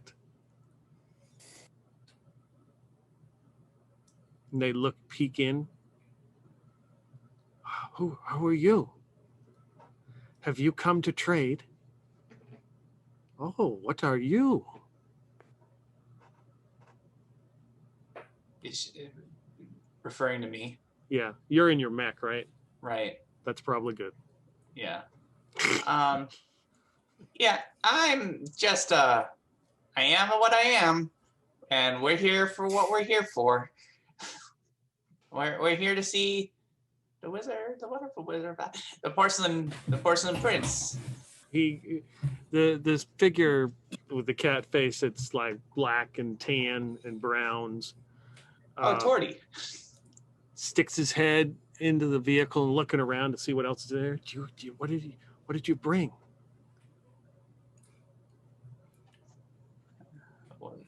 News of the good word. And all over his shoulders got like a little pipe, and it takes. Would you like some? My atmospheric filters would just, kind of suck all the fun out of that one, I'm sure.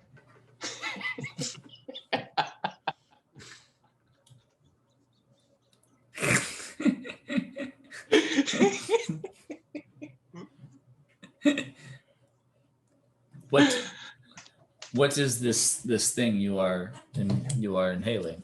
A local delicacy. The nip of the gods, they say. Nip of gods. What feeling do you get when you inhale such things? Ecstasy.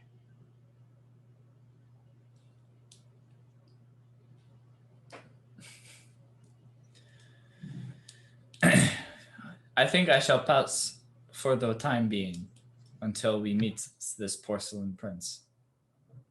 I wish to have my wits about me.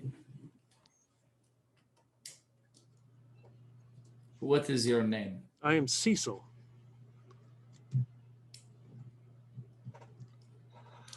How do you come to this place, Cecil? Do you mean like I have been here? I am from the Broken Homes, but I wish to get to the High House. What is the Broken Homes and what is the High House? We are strangers to this. Yes, area. I can tell. You wear no masks. This is interesting. Oh, is this just wearing a cat mask? No, this is actually a cat person. They have a cat face. You're not wearing a mask either, I notice. No. So which way to the Porcelain Prince, as he's who we're here to see? Steps back like astonished that you've spoken of his name. You're here to see him. Yep. You. Yep. Us. On his authority, you have come here. Well, we drove across the bridge after we were given permission to drive here so that we can see whether or not there are things that we can trade with your people. Prince himself has requested you. You'll need an emissary once inside. I can be that emissary. Why do we need an emissary once inside? To navigate the various laws and other customs we have here. And anyone who enters must have an emissary. It seems ill-advised to just pick the first emissary you see. Is there a list of possible They are not emissaries? as worthy as Cecil. What makes you worthy? You're questioning my ability to be an emissary? Look, let's just move this along. Whatever we got to do to go and see the Porcelain Prince, we're all on board. We're all in. But let's move it. Okay. Right? I mean, am I in the minority here, Krieg, Xavier? All I know is this person just said that they're trying to get from where they are to the high halls I don't want to break any laws by bringing somebody who's not supposed to be in the high halls into the high halls. If emissary is truly needed, then I'd rather find that out, and maybe Cecil, do you have a way we can contact you? Or do you have like any badge identification, anything that says that you are necessary for in any way? And Cecil Skrillex is just kind of starts scooting the car up. He follows along. Then he jumps onto the roof in like one leap. Of course. Bay landed on his feet too. That asshole.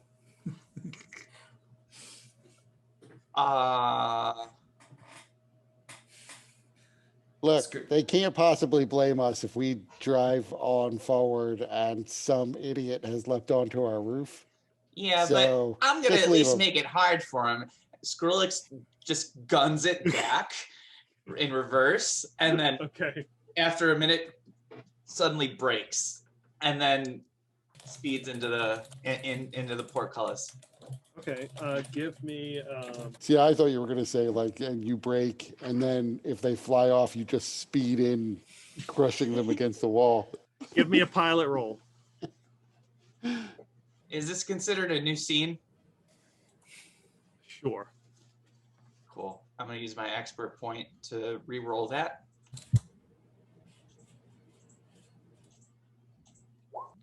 That was worse. I'll use my hustle point for this one because I really don't like this guy.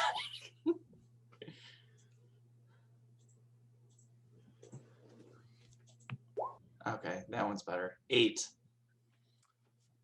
So you pull forward. You lurch back and then go forward, right? No, I go backward and then stop.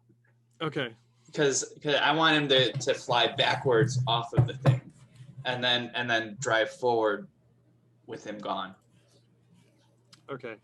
You hear a doop, and then as you pull forward, you hear doop doop, like he's landed right back onto the vehicle.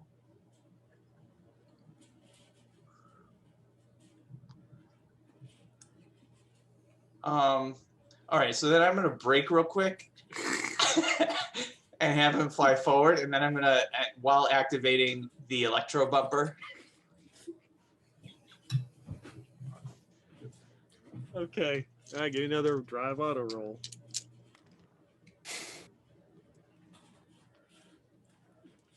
I sure hope this isn't the Porcelain Prince.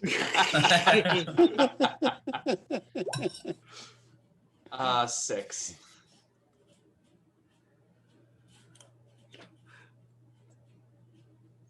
So this time, as you like jerk forward, I guess he wasn't ready for this one and kind of slips and hits that bumper, and you see him go. And then I just keep driving. So yeah, he's in front of you. Are you going to drive over him? After he got zapped, does he look like he's like unconscious or whatever? Yeah, he you see him get zapped in front of the vehicle, and he just kind of, you see him flop over in front of it. Okay, I'm gonna drive forward just a little bit to zap him again, and then I'll drive around him.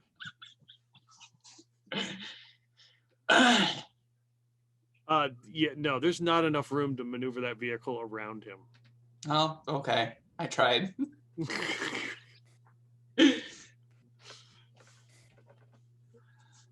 So you just drive over him? Yeah. Okay. So you drive over. After shocking him a second time. And I will use my polyspectral sensors to see through the car to make sure that his body or whatever's left of it just continues to go backwards. To see through the car, just to make sure that he's not latching on to the underside or anything. Oh, that's right. Oh no, it is not moving, and it's just like I like the thought of the broken-bodied cat person cape fearing it in right to the bottom of the car. Drive over him and make it up to the portcullis. There's a lot of you don't have to roll notice, but you see that there's kind of a crowd here. Oh boy, did they see my murder event, dude? And all the other, you can see the other people who look similar to Cecil with their cat faces are laughing. They seem very amused by what you've done. Oh, good. I've started on a good note. Let's take a break right there. All right, so you have reached the portcullis of this what appears to be the Porcelain Prince. With these, So are we aware at all of any cat face races? if you want to make a knowledge roll, maybe you heard about it in your studies at the Psychic Academy. Yeah, I am a child of Sindum. Yep. I mean, why? I only got a 6. Oh, wait, no, that's Dustin's That's roll. yeah. You got a 9. I got a That's 9. Felix's Oh. roll. I see. Didn't roll. It's a big universe, and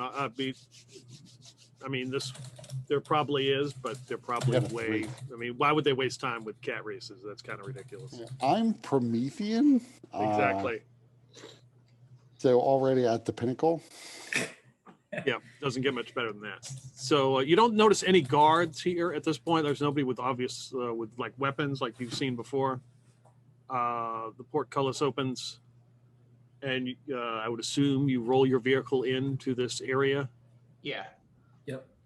It is a big area. It looks like an open market with various tents and people selling wares, and you see a few of these cat people kind of looking around and looking at your vehicle, and one comes up with obviously got his little pipe in his pack, and he's, are you traders?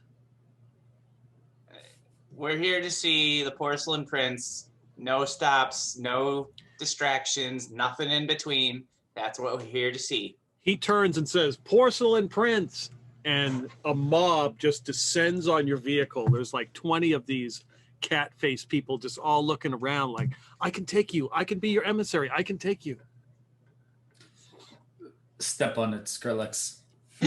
Yep. And that's not the sound of my horn. That's the sound of the shock bumper. Shock bumper / horn. Yeah.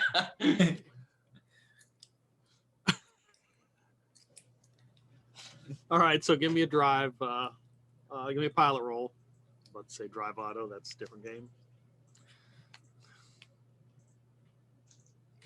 8.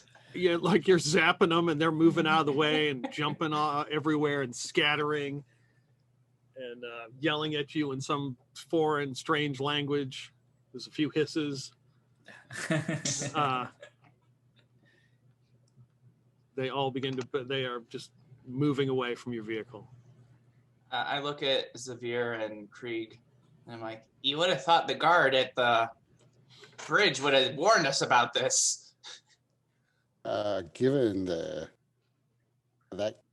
everyone here is a cat person, I wouldn't be surprised if they've never let regular humans in here before. That's a good point. So, do we even know? Are we even welcome? Well, I'm Promethean, so I'm sure I'm welcome. But Severe, I'm not so sure. I think she's cramping our style. Oh, is that because she's melanated? Was Xavier able to hear you say that? Was it like an obvious whisper or like really like trying to hide it? I was really trying to hide it. Okay. Yes. And that wasn't what Skrillex actually said. Yeah, she didn't hear it. I mean, I was trying to hide it because I don't usually bring up the fact that you're not Promethean. because I don't want to hurt your feelings by telling you you're not. Yeah, and Skrillex just kind of goes along with it because all you giants look the same. So you can see the stuff that were growing out when you were driving up is just like being sold here. These huge like melon like things that look translucent. It looks like there's something inside them. And this like orange like lichen that was on the trees is in these cups. There's various fabrics and cloths being sold in baskets, and not too much now because they're all trying to get out of the way of this vehicle that has entered. When you say there's the orange lichen and cups, what cups? They're like a bowl, and they're just like it's piled on there, so you can see the orange color. Like they're serving something that you would presumably eat. Okay. Do we recognize vegetation like this? No, it's nothing you've ever seen. Okay. Well, I'm going to continue driving through this place until there's no more room to drive. Okay. So as you're you're kind of making a circle around the palace, and it's weaving in and out because it's not a direct route. You're like going around tents and various card games, and they've got to move the table out of the way as they see the shock bumper go off a couple times. And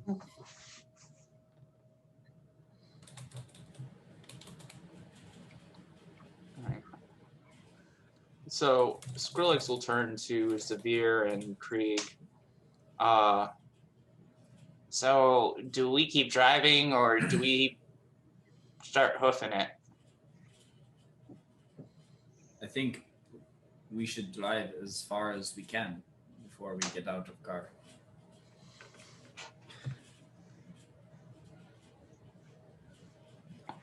I guess I see no reason to abandon our car if we don't need to. But the problem is I don't know really where I'm going. You know, We just have obvious to follow road the has path. stopped being obvious. Do we still see signs that indicate obvious road? no, the obvious road signs ended. But is there any sense of order to this place where we can sort of kind of guess where the important people would be? At this, up till now, no. I mean, no. It just you can see the walls of the palace, which looks like a gold lacquer. And there's windows at various points, and all these shops and small little buildings that they have set up around it, and it's just like a maze to drive through, just enough. Well, I hate to say it, but we may actually have to ask one of these crazy cat people where to go. And they are going to probably want to be our representative or whatever the hell they're calling it.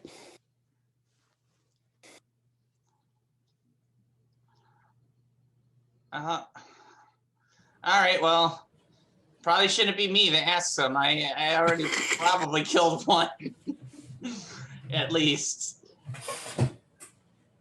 Do we see like we're driving? As we're driving around after that initial mob, do we of cat people? Have we seen any more? Oh yeah, they're everywhere. And some of them are following behind the vehicle at a safe distance. So when they walk, are they bipedal or are they like? Okay. What kind of clothes are they wearing? I don't. They're kind of like they're very long robes that kind of hang off them, and they all carry like a pipe, some kind of backpack that's got some kind of device that they're smoking from.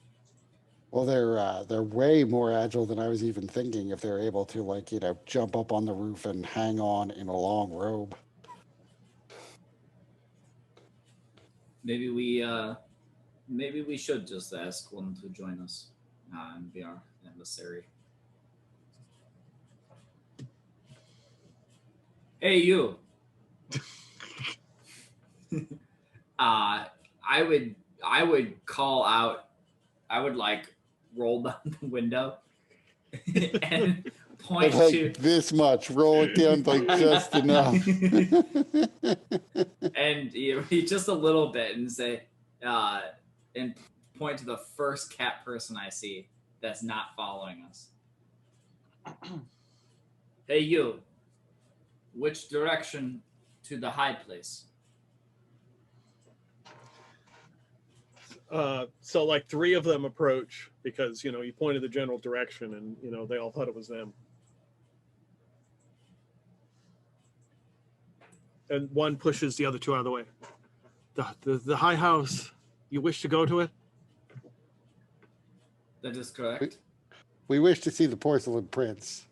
If he's in the high house, that's where we need to go. If not, we need to go wherever he is. You been requested by the Porcelain Prince. Yes. God damn it. He turns and looks at the rest of his fellow cat. You don't see whatever face he makes, but what gets returned is cold, dead stares from the others. I can take you. Follow Fine. me. Follow me. All right. Walk at a brisk pace in front of the vehicle. And if you falter, unfortunate for you.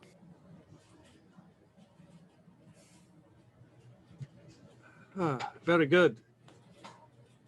And he walks at a good distance from the vehicle because he's seen what this bumper can do. And he directs you to like park your vehicle like here. Is this after we followed him for a while? Yeah, or- he walks like 100 yards. And there's like a little tent that's set up and there's like a table with like a card game and there's some other cat people there playing some sort of board game. He kind of directs you to park like next to this tent. Is this where the Porcelain Prince is? No, he points to the palace. He is inside. My associates will watch your wares to make sure that they are not taken. You shall come inside. You mean inside the tent? No, inside the palace.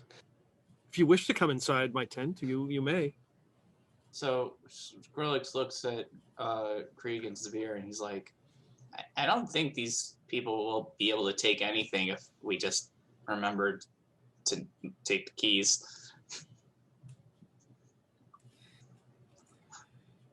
I mean, as a culture, they're technologically sophisticated. I don't know about the individuals. They seem a little crazy. And jumping on cars and running into electric bumpers. Yes. Running into.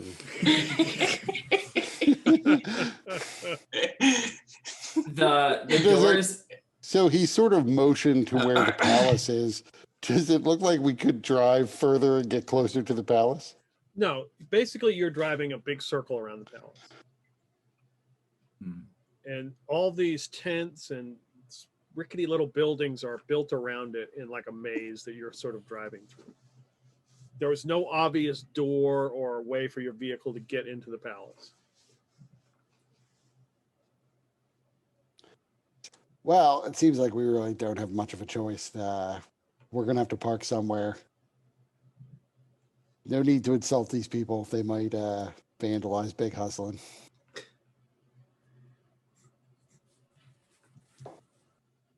Fair enough. All right. Going to come back. They're going to have peed all over it. It's going to take forever to get the smell out.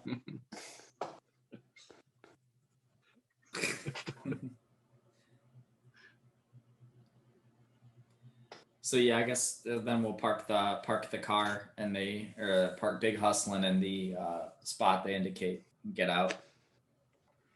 Xavier would go through and take, I guess, things that she wouldn't want stolen. So would there be like, if we had like extra Lazarus patches, like hidden in the glove boxes or Okay. things of that nature? She'd like she would stuff them in her pack. Yeah, so Skrillex would go as well, but I don't think there's anything Skrillex would take with him other than his mech. Okay. So sees all of you get out. He, my name is Kime, and he goes over to the tent and like goes inside. There's a big plume of dust, brown dust, as he goes inside. Comes back out with a tray that looks to be, maybe it's made of silver. It's got a silver shine to it, with 4 glasses that have some kind of luminescent red drink in it. We will drink to as a show of faith. I will be your emissary inside the palace. And he has the plate, picks up the glass, like for you to do the same thing.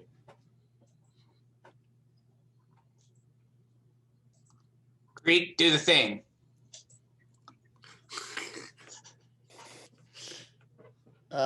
Yes, our custom amongst our people is only the leader and most important one drinks.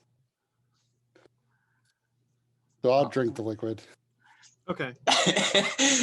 Skrillex, you can't see his face, but he's actually very shocked because in his head he was like, "Oh, Kreek's got the analyzer. He'll analyze it first to figure out what's in it to know if it's safe."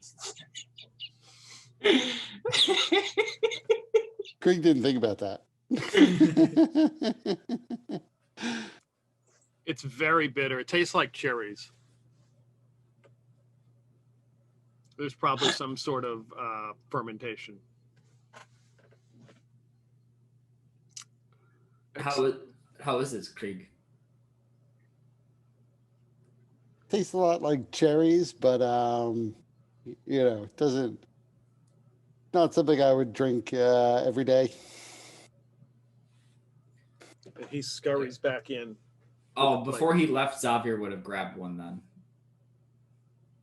Because he had 4 glasses, right? Right. Oh. So he would have like grabbed one.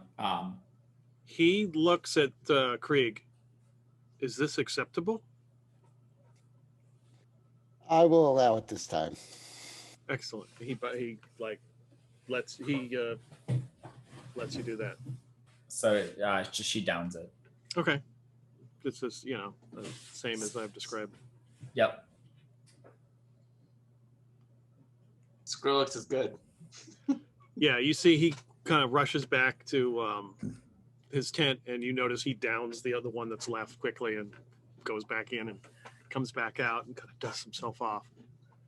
There's a small crowd that's kind of gathered around, looking, seeing what's going on, like cold death stares at whoever this Kime is. Not necessarily you, obviously not you, but at him. And he just kind of grins at them as he turns towards you. Follow me inside. We shall see the Porcelain Prince. He says he will see you. Yes. Yes. He kind of looks. Are you guys carrying backpacks or anything like that? I Yes. do have a backpack. Yeah. Okay.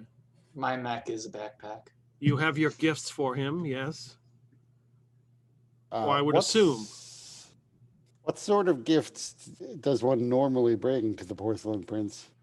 Oh no, I would just assume you were bringing gifts or whatever you wish to trade with him. But that is not privy to me. I am just here to see that you enter, and that we have audience with Porcelain Prince. Yes.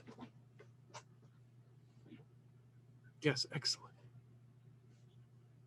And he kind of walks through the maze of some of these different tents, and comes to a door and kind of knocks on it.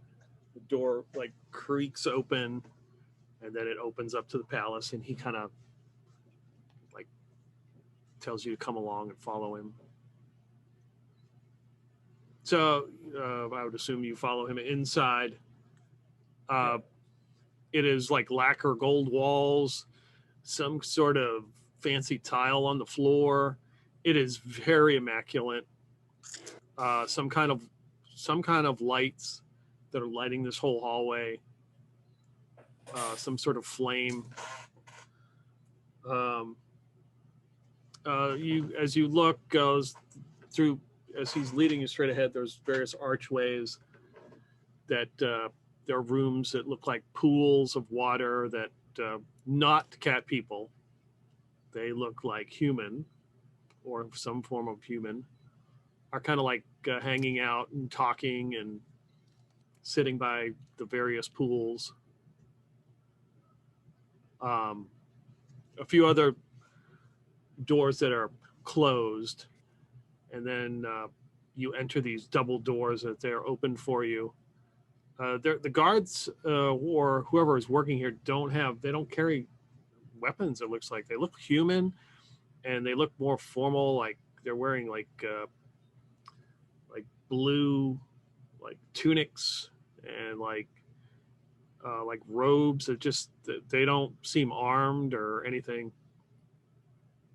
And you open it's a big large area with kind of like crystal it's like the first couple meters are just like crystal around on the wall, and then above it looks like some sort of tile with all kinds of different colors and stuff painted, and they sort of light up and sort of kind of like when you shine a light through a crystal and it refracts all the colors. It does it automatically. So there's all these lights all over the floor, and he is just, you can see he's trying to contain his absolute glee that he is in this room. And then out of like nothing in this, I mean, there's no, it's a wide open room. There's no tables or chairs or anything. It's just kind of like all sorts of lights. And out of nowhere, a figure in a black robe with a long mask that comes down to like a point that seems to reflect. It looks silver. Stands before you. He's about like 7 feet tall. With real long fingers, and he has some kind of pointy black shoes on. Just kind of stands there. He's you can hear him speak, but he doesn't speak in the open. You can hear him in your mind. So you are the traders from beyond the mist. We are that. Yes, traders. TRADERS, not TRAITORS.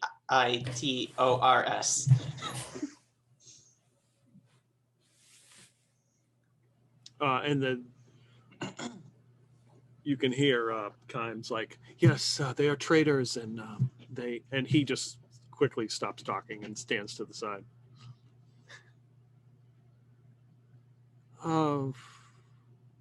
What is it you've come here for? Well, our leader, General Marquardt, he would like us to open up an ongoing trade relationship and possibly in the future even greater levels of cooperation. Have you heard of Sindum?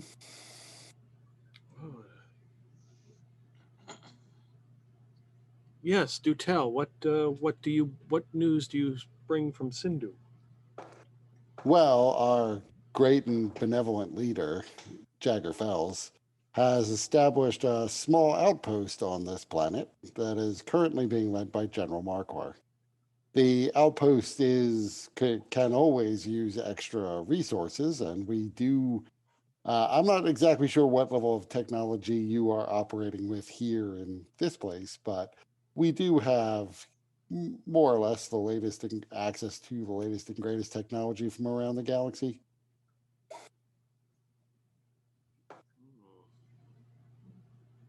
Uh,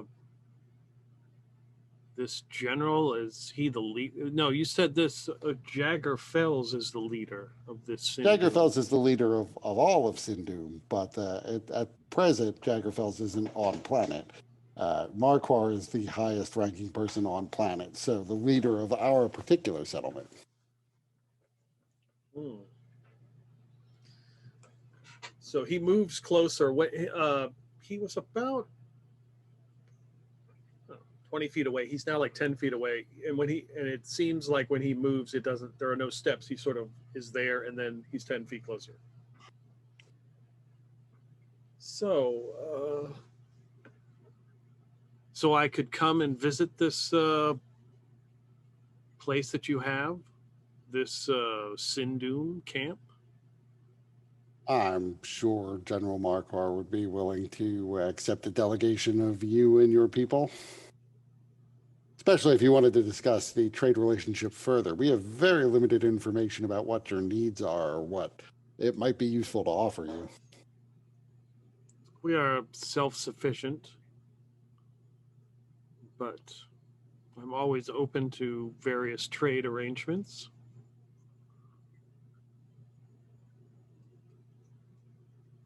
What do you wish to offer? Out of character, we've gone through this before. I have no idea what resources we have to offer. Hungry people, like that's all I know that exists in in our settlement. Yeah, I So mean, there's not a whole I would lot. start rattling off things I know we have. Comp heads. Right, but I don't. I, the player, don't know what the colony has.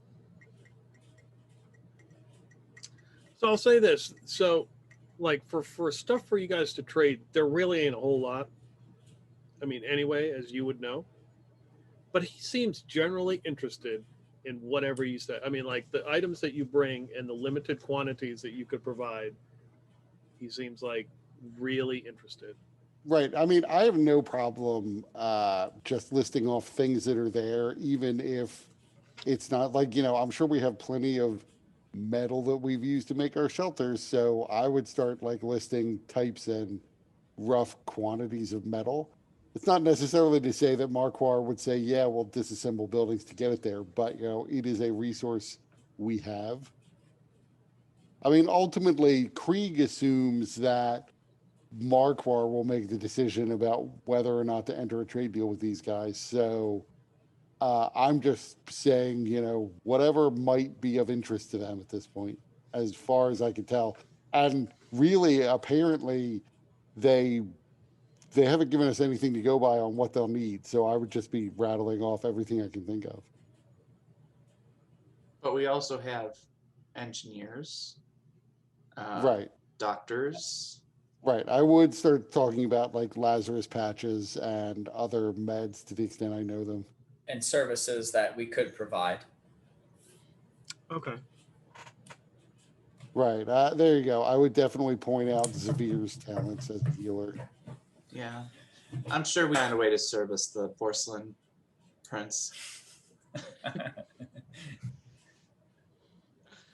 I will relay Skrillex's offer in that regard. Do your pipes need cleaning?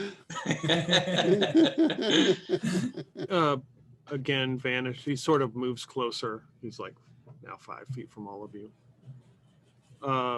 It seems very interested in what you can provide. He says, what do you ask of me?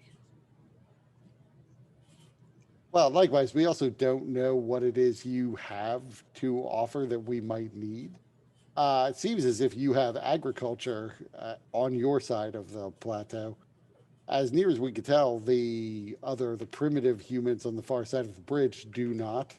We'd certainly, I can imagine, would be interested in learning what your agricultural techniques are and what crops work best in this sort of environment. But there may be many other things that you could, that we would be interested in trading for. I have a bounty of various foods I could provide for you, if that's what you wish. I'm sure that could be of interest. I suspect General Markov would be more interested in learning agricultural techniques that you've developed on this planet as opposed to just trading food directly. But uh, I'm sure he could make an offer for food as well. So this Marquar.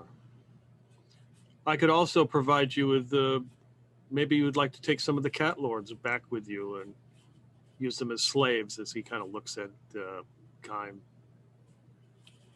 Yes. What is with these?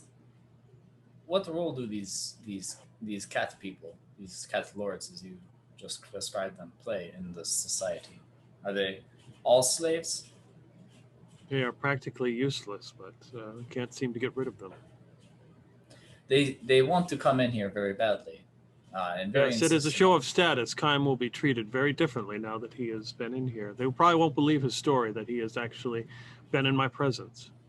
Will that earn you certain death, Kime? Kime, it just kind of, as you say that out loud, he's like, no, I will. I've got 4 or 5 left. I should be fine.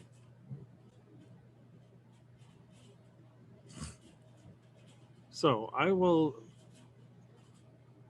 visit this Marquar and speak with him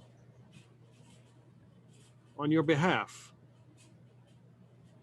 You have given me your permission to speak with him. If you have some sort of long distance communication that can reach him, then sure, I'm sure he'd be happy to speak with you. Where is he located? I mean, I don't know if we have like coordinates, but I would just say our settlement is on the far side of the mist, on the opposite side. Once you go across the bridge, there's another chasm that is shrouded in the mist. So everybody give me a notice roll. I got a 9. 6. Okay. As he is talking and the lights in this room are kind of reflecting off of him, for Krieg and Skrillex, you catch your image, what you would say, your reflection in this long mask he's wearing. So for Krieg, you look and you catch your image. It doesn't look like you. It looks like a much older and emaciated and like dead man walking face that you have on, like gaunt. And for Krieg and for Skrillex, I mean, obviously you're in your mech, so you see the mech is like burned and like broken apart and just and like Rusty bucket. yeah.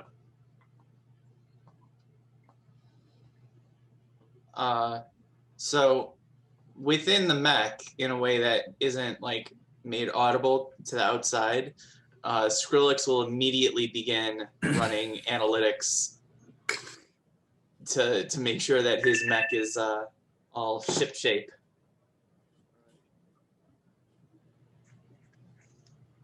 So why is it that when I look at my own reflection in your mask, I'm seeing a sort of weird, obviously inferior version of the beautiful specimen that I am? I do not know. Could be the lights of this room. Also, we're curious about how this society got to be the way it is. Like, were the cat lords native to this planet before you got here? And we know the humans got here 1,000 years ago or so and crashed and basically devolved into whatever state they're in now. That you propped up some of them and are using them as guards on the bridge and possibly in other areas in agriculture and such. But did you travel here from a different planet and enslave the cat lords when you got here because that was useful, or how did this all come about? The cat lords just seem to follow me wherever I go. I am not native to this world. So you got here a couple centuries ago, is our understanding? It has been some time. I don't know if it was hundreds of years, but And were you affiliated with Sindhu before you got here, or you just knew about them? well, I've known about them for quite some time. Well, sure. I mean, if you're a citizen of the galaxy, then of course you've heard of them. Especially if you've only been here a few centuries, they would have been around back then too. So what happened with the humans? How did they get? They have a story, and I don't know to what extent it's true or not, that they once occupied this side of the bridge. The bridge itself is clearly a Sindum alloy, so maybe it makes that they were some sort of Sindum group who got trapped here and built the bridge. But their version of the story is that they used to basically occupy this palace, and now they basically live in squalor. Apes wearing masks, riding around on bicycles, and using very primitive and inferior vehicles at best. I have gifted many of them these items for their existence, but they choose to war and make war. I was hoping to bring this whole southern part alive again with crops and rain, but they persist in violence and they get treated accordingly. Yeah, I mean, no love for the humans who live here. They seem as though they're a little bit deranged. Yes. So, from what planet did you originally hail, and what brought you here?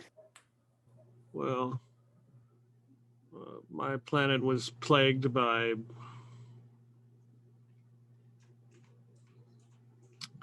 a virus, and I had to escape.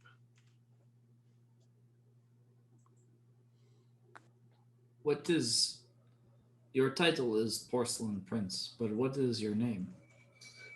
Do you have a name? Oh, that is long forgotten. I am the Porcelain Prince. I'm gonna commit effort. Okay. And I'm gonna use my precog. Okay. And I'd like to know what would happen if I tried to take the mask off their face. Like, just reach up and like, just like a quick, like, I'm gonna try to just rip it off. All right. Okay. So at level 1, I can see 1 day into the future. Okay. I'm guessing it because level 0 is 1 minute. I'm guessing I can see up to what would happen 1 day into the future. But it doesn't really say. I'm just kind of inferring that.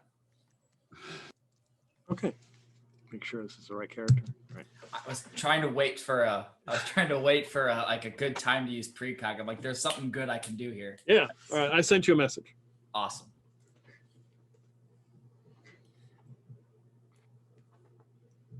Yeah, so basically, I'm interested in your entire backstory. Feel free to tell it.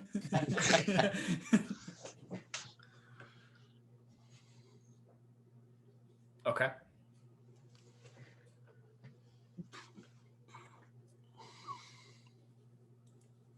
Like, why this world amongst all of the inhabited planets you could have gone to? This one is pretty far off the beaten path. Nothing really outstanding about it that I could see. Circumstances have brought me here. Circumstances, you say? How very detailed. Any more detail you can give me? I mean, circumstances have also brought me here today, and I have also woken up and done things on this day. try to keep out of the watchful eye of those who would wish to take what I have. Well, that's certainly prudent. I don't think there's anyone on this planet who's going to take things away from somebody who can control the weather. So I guess it's a good pick for that reason. Is your ability to control the weather, is that technologically based or is it psychic? It is one of the gifts of being the Porcelain Prince. He lifts up his hands, and the mist that you have seen before kind of descends into the room and then dissipates.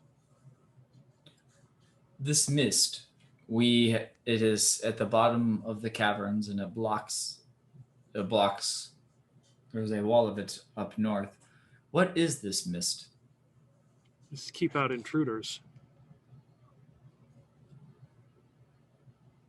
Mind if I ask how it works? It's very intriguing.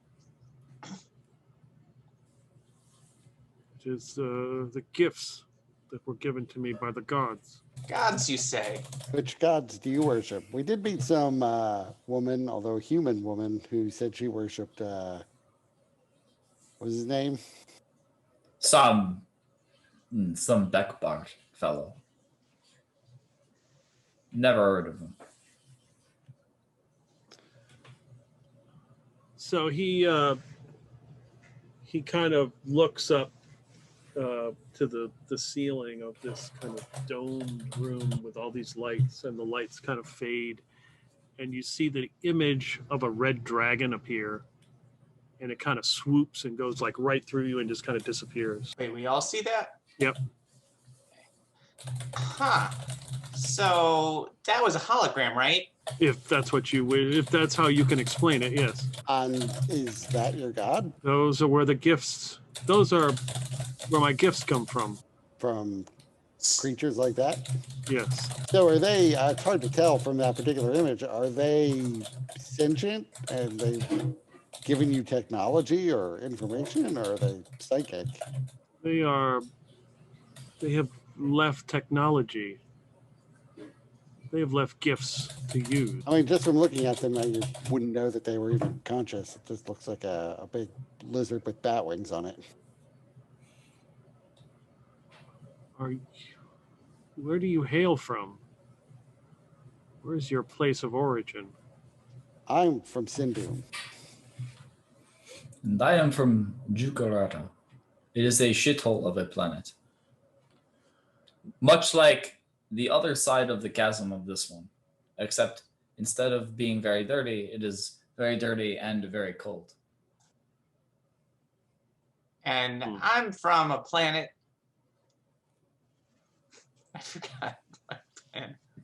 I like to think you just said, and I'm from a planet. Yeah.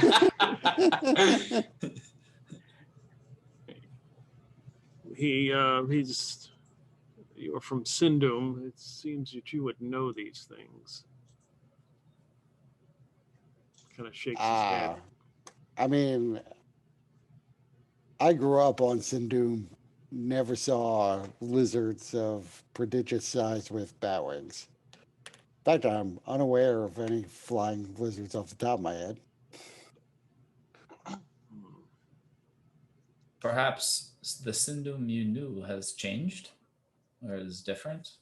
Perhaps we know two different Sindums. No, the Sindum that I know never change. Can you describe the Sindum that you know?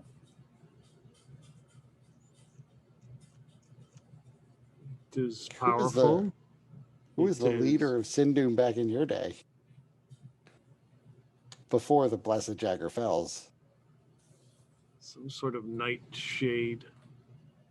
You see an image of a Promethean in traditional Sindum garb standing before what's to be like a large crowd of people. And then the image vanishes. It like appears in the room and vanishes. Does that leader look familiar? Yes, you've seen him. You've seen that. You have seen it in history books if you were to study Sindum. There was a nightshade who was a leader at one time in Sindum, probably 150 years ago. Well, things are a lot better now. Dagger Fels is making Sindum great again.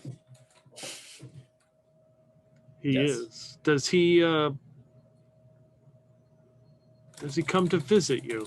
Not so far, but the colony is in its early days. I expect he will eventually grace us with his presence. I would be interested to meet him. Oh, I'm sure that's true. He does have all of Sindum to run, though. I will provide you with these trade goods.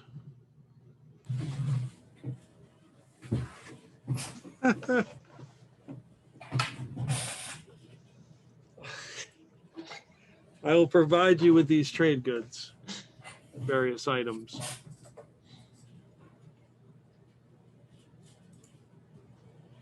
Great. So, do you want to, put together some sort of group of your people? Although apparently you're not that fond of your cat people. You can come with us, and we'll head on back. There is the little matter of the that veil of mist between us and our settlement. But since you're in control of it, could you just drop that? That way we don't have to. Well, our vehicle will, of course, be stopped by your magic mist. I will handle the mist for you. I will not accompany you. I will get my own transportation there. Also, we will. Could you tell us? So, we took when we first arrived on this side of the mist, we flew a ship, a spacecraft, and it crashed after running through the mist.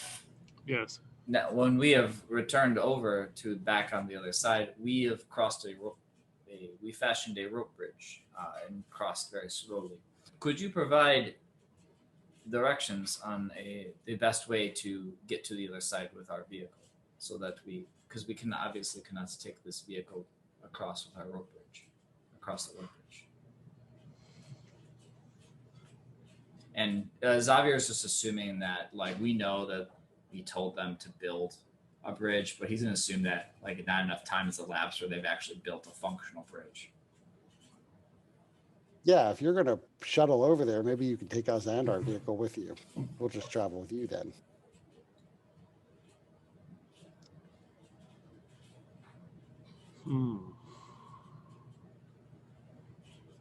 Bring you to your camp. Well, I mean, then that reduces the risk of your arriving first, and obviously Markwar won't have had the benefit of an introduction from us. Markwar of Sindum, correct. Yes. So it makes sense for us to all go back there together anyway.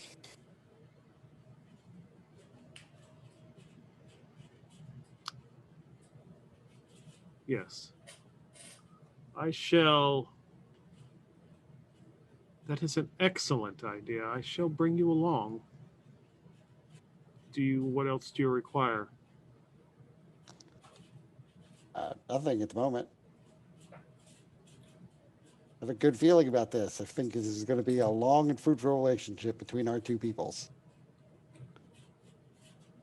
Yes. He kind of turns and walks and vanishes. And then Kaim's like, how'd it go? Is it good? Did you say something good about me? Am I going to get my credentials? Did you not see or hear him? I saw him, but I wasn't privy to the conversation. Yes, of course. We didn't actually mention you, so I have no idea what your credentials are if you're getting them. Well, he did say that you will be treated differently by your people because you've been in here. So you got that going for you, which is good. Yes, but you can vouch for me that I've been here and I've seen the Cat Lord, right? I mean, I've seen the Porcelain Prince. Well, we could, but we're going with the Porcelain Prince somewhere else. So we're not going to What? be here. We're not going to be, you know, out and about amongst your people for very long. We might pick up our vehicle, but that's about it. Also, the cat lord said that your services are done and you can pretty much go now.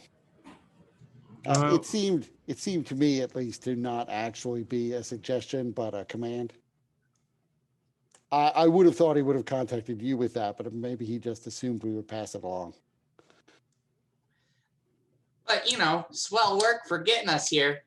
all right. So I guess I don't need to lead you out.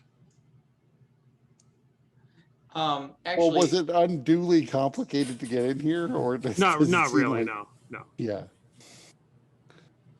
do you have a badge or some kind of medal? He has a medallion he pulls out. So Skrillex will take it. He'll turn one of his hands into the saw blade and then start carving a symbol in it. And then he'll hand it back to him and be like, there's your proof.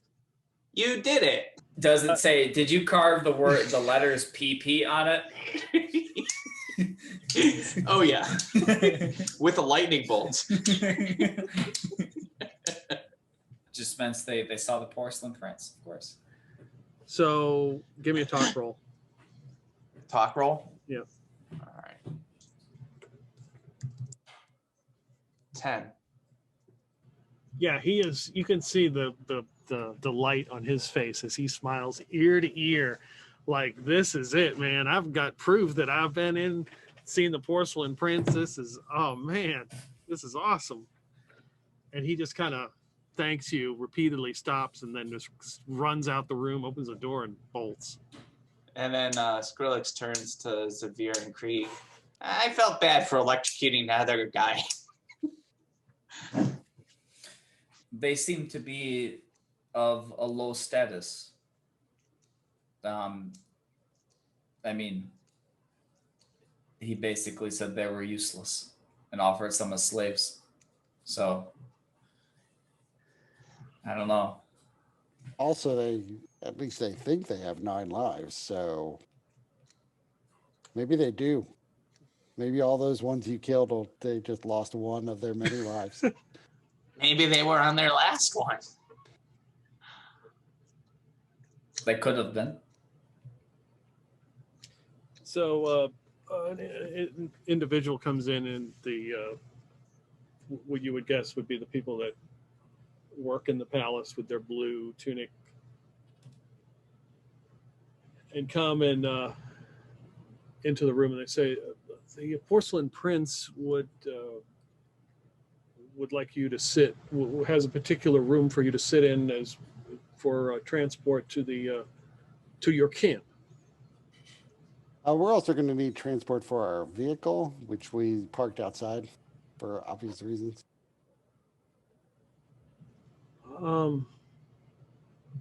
Yes, the vehicle. I don't think we can make accommodations for that.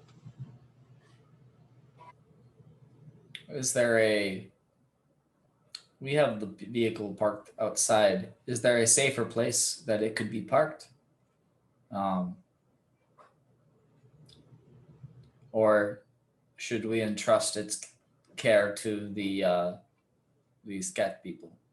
Yeah, when you say cat people, he just kind of like turns his nose like, See, that is my thought exactly.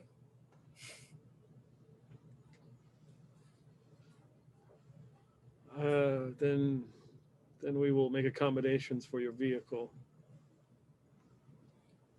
Yes. I see. I'm afraid we're going to already find hairballs inside the vehicle when we get there. So if we can avoid any further destruction to its integrity, that would be wonderful.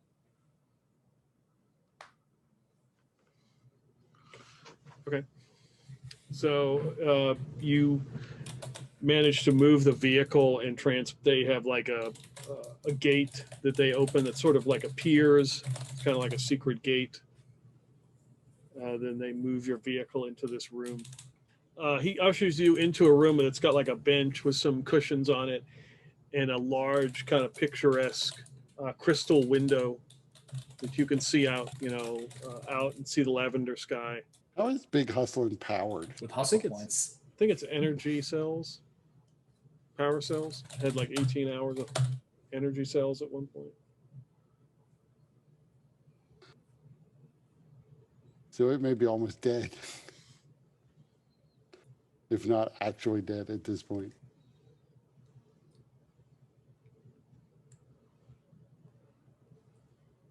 Could I use hustle points to keep it hustling? Yeah, well, of course you could. Well, I know we asked for extra power cells. I don't remember if we got them or not. Yeah, I think you probably would have gotten them. Well, I vaguely remember something about like enough for several days or a week or something like that because we knew we were going to be out here for a while.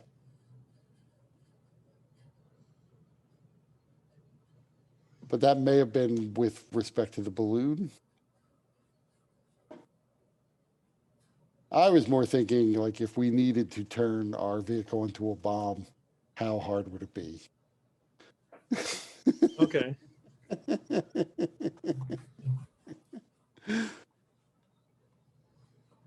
Can I make a fixed roll to see how feasible that would be and to what degree? I'm not saying we actually do it. I'm just saying I was wondering it. I got a 10. Yeah, you I could. can't. I seem to be unable to roll anything but 10. You now. could fashion this into a weapon. You're confident. Is there anything you're going to I mean, do at it's this going to be point? left. It's going to be left behind here anyway, so So no real need to do that just yet. yeah, Skrillex goes into great detail, technical detail about all the ways that he could turn Big Hustling into a bomb. Actually, it is inside the palace. They opened up a door and pushed in, either pushed it in or you drove it in because they didn't want the cat lords to mess with it. Right. But I assume the whole palace isn't going, so it will remain parked here. Mm-hmm. All right. So as you're like Because- sitting in this room, I will share with the rest of them. I am a little concerned given that the Porcelain Prince is at least a little bit unusual from our perspective, that maybe he's just going to go to our settlement and destroy it. So, I guess be ready for that in case it happens. Perhaps Porcelain Prince mentioned that the peoples across the across the bridge got what they deserved or what they were asking for. He gave them gifts and they used them to make war. Perhaps he goes to see what type of people Sindum are, and judges them and makes judgment accordingly. So I'm not very comfortable with having some outsider judge whether or not our home and our peoples are worthy of whether or not we deserve our lives and such. That's not a great thing, but if he's smart, he'd at least do what we did and just trying to feel out who we are and what we're capable of. Right. And I am aware of the possibility that maybe this is going to go sideways, but whenever especially when you're meeting, I guess, new races entirely, somebody's got to take the risk of trusting the other side. So this time it's us. I have had a glimpse into a future possibility and of aggression. And this Porcelain Prince is not one that,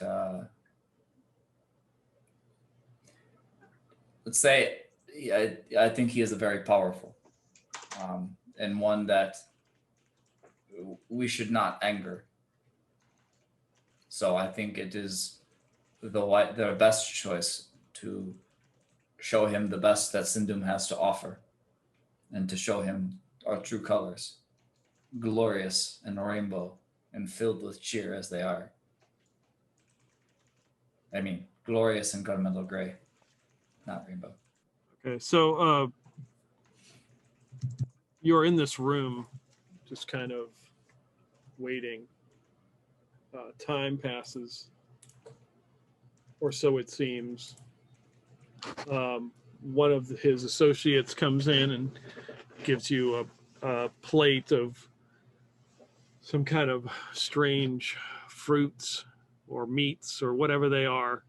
Fruits that taste like meat and meat that tastes like fruit. And more of this cherry wine or whatever it is. And time sort of passes, and Do we get any of that transparent watermelon they were growing? yeah, sure, yeah. Actually, two things occurred to me when you were describing the transparent watermelon. One was transparent aluminum from Star Trek. And the other one was maybe they took like a watermelon and crossed it with jellyfish genes, hoping to get one thing, and instead they got transparent watermelon. Well, it's a large translucent watermelon, and it's got like hard leaves of like a pineapple on top, like the green you can see. But in the inside, you can see something moving. It looks like a slug.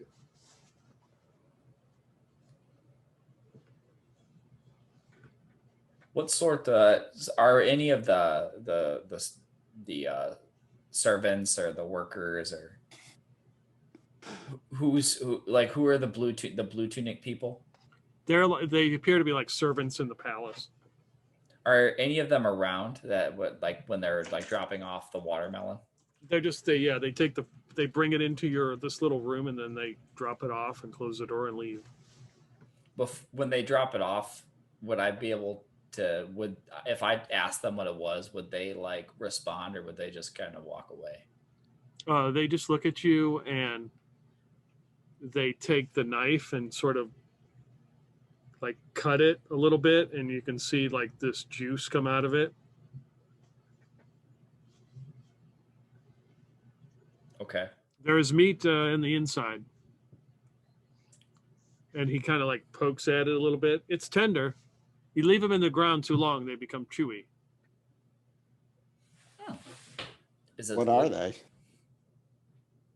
It is a delicacy. We grow them here. It provides all sorts of nutrients. Why is it moving inside? That means it is fresh. It is good to eat.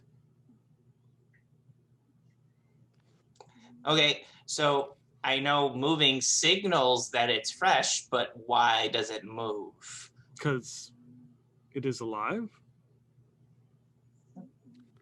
What sort of creature is it? Give me a no roll. Well, I was asking this guy, but I will also make a no roll. He 9. says it's some kind of meat. It's kind of like a slug. How big is the slug?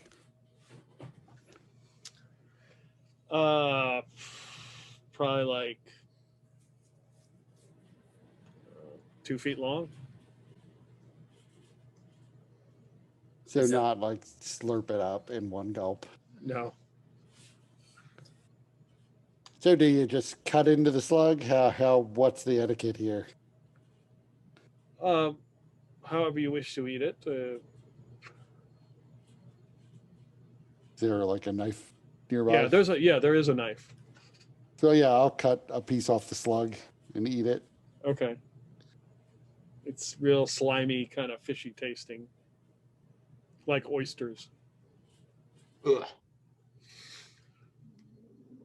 So, but it might taste like oysters, but it's not oysters. So I will do my best to disguise my disgust, and then look at Zephyr and Skrillex and pretend, wow, that is great.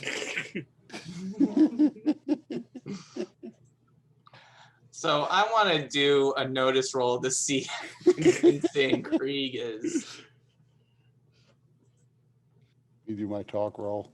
Oh, I did not do well. There's like a ladle, so so when you cut this thing open, it opens up. There's all these like juices that come out, and he has the ladle and scoops them up. And he's like, "You drink this." I'll drink some.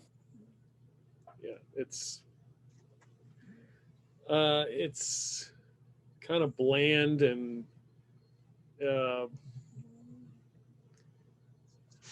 to think of what it would. It's kind of like when you boil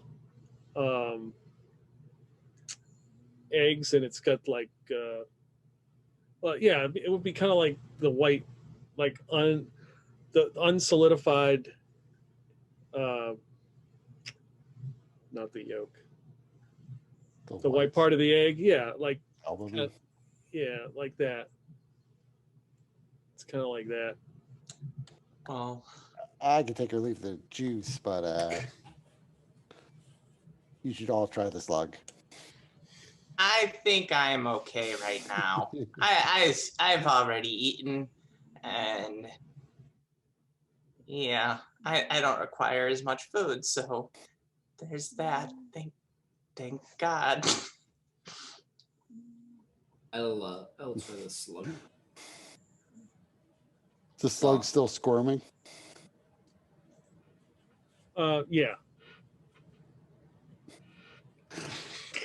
So I'll bite into it, and have it, wiggle around my mouth and down my throat. Okay. Meanwhile, the slug's like, "Why would you do this to me?" It is delicious. Very, very good. So the time passes, like 2 or 3 hours pass, as far as you understand, and you've eaten, had some food, and you're just in this room. So just waiting for when we all leave. Got nothing to do in this room. The door opens, and one of these fellas comes in, and he Note to self: next time, bring a deck of cards for solitaire or a rubber ball to bounce against the wall and catch. he places like 3 mats in the room, like sleeping mats. Are we going tomorrow? Whenever the Porcelain Prince deems it's ready, we shall leave. Do you have a timeline? No, I told to bring these sleeping mats. Is what it is. I grow into the mat. That's fine. Well, if it is going to be a while, perhaps tomorrow you can take us on a tour of the palace. If the Porcelain Prince deems that, yes. Well, that would be fun. Okay. So he closes the door. So, are we like prisoners now? I Krieg's already don't asleep. think so. Since he was going to let us go before, I will go and try the door and see if it's locked. It's locked. I will summon my blade of mental energy and break the door lock. Okay.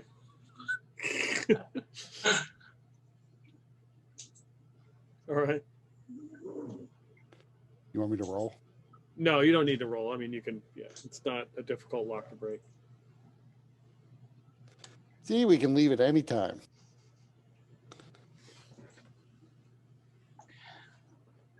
Krieg, you have an amazing ability to not ease my mind at all.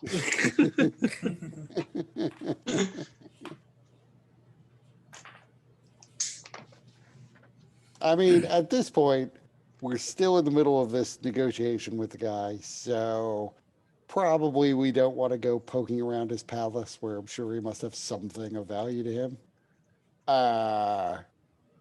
If we want to leave, we probably should summon somebody back and just let him know that we want to exit the palace entirely.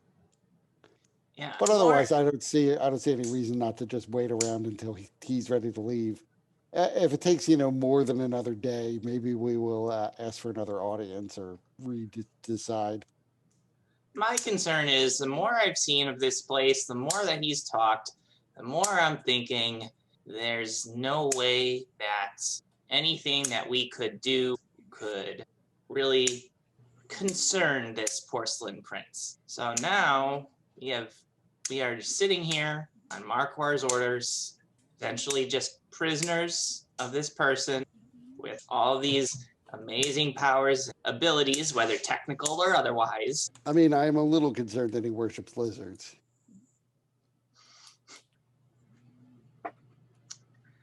That's the part you're concerned about. Whatever power this porcelain prince has, are we like alone? Yeah, you're alone in a room. Is this room like adorned? It's got the similar like crystal wainscoting, but it's not wainscoting. It's crystal around it, and it's got tiles. It's a tiled room with a Gotcha. big crystal-like window that you can see the lavender sky. I had a vision of what would happen if we attempted to remove the mask of the porcelain prince. In that possible future, the entire palace disappears, and we are left sitting in a crater. Oh, things considered, Alive? that doesn't sound so bad. Alive, although it would not be. We would not have been able to do such a thing, at least not without extreme pain, indicating that perhaps what we are seeing is some powerful illusion. So, Well, if the whole palace disappears, then we can go back to the cutters and say, "Good news, we did it." I would like to use my polyspectral sensors to kind of see what's beyond these walls, or to see if there's any like mechanisms or anything within them. So my polyspectral sensors say that I can see crude models of objects within 100 meters. The only limitation, and it can provide rough detail to objects about a third of a meter in size, but it can't penetrate EM hardened barriers. So outside the where this crystal like window thing is in the lavender sky, I mean, you can see through the wall sort of, and you kind of see that it is the outside of it's where this caravan, where these tents are and where the cat lords hang out. The wall behind you is a very similar room, and there's nobody in it. And then above you is a room. You can see that there are like two people in there. And then the hallway is just a hallway of other doors. So I describe all of this to Krieg and Xavier. Well, that's interesting. He's as powerful as you say, Xavier, then that's just another reason not to go poking around the palace. I mean, it might be nice to get a look at this weather control machine he's got somewhere, but not really worth it at this stage. I agree. I think we should. I think we should stay here until, at least for a little while longer, and play along as it will. All right. Hopefully it won't last too much longer. Hopefully we're not prisoners. Oh, we're definitely not prisoners at the moment. The serving person comes by one more time and drops off some various foods and drink and leaves at some point. Before the servant leaves, I would say, "Hey, this palace is pretty boring in this room. What do you people do for entertainment?" What's that? That is where you amuse yourself and don't slowly build up the urge to kill someone. If we are fortunate, sometimes the Porcelain Prince lets us go down to where the catapult is, and we get to watch the blasphemers be tossed in purgatory. Oh, I want to do that. Can I do that? I will ask.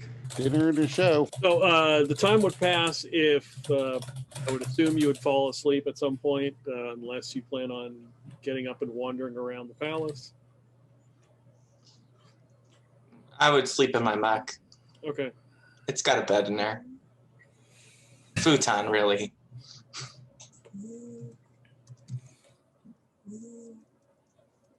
Yeah, I'd fall asleep on the pad they brought. So there's really no sunrise, sunset here. Still this lavender sky. Time passes.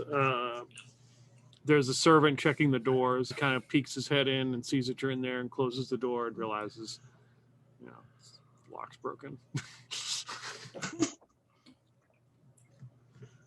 But you can hear them distinctly opening doors and closing them like they're checking them or something. I guess I'd get up and I'd motion over to Krieg and Skrillex. And I'd say, we may have a problem. What problem? Skrillex is in his mech sleeping, so it's gonna need somebody to shake the mech. So I guess I would know. I would have traveled. We travel with Skrillex enough, so I'd know that when I go to get Skrillex, I'd probably give him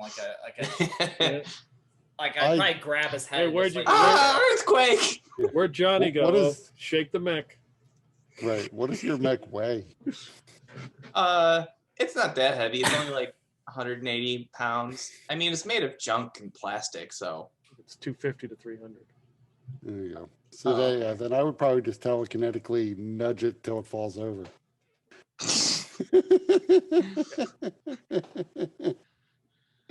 oh, Skrillex will get up and he'll look around. Must be faulty servos. I'll fix that. Hey guys, how's it going? Not great. I think we may have a problem. Oh, really? Being locked in a palace without any ability to know what's going on? That didn't signal a problem before? I think we have a bigger problem. So you see, I had a dream or a vision. That's the thing I do, right? We do now. I am not aware. Well, I say while standing on the ceiling.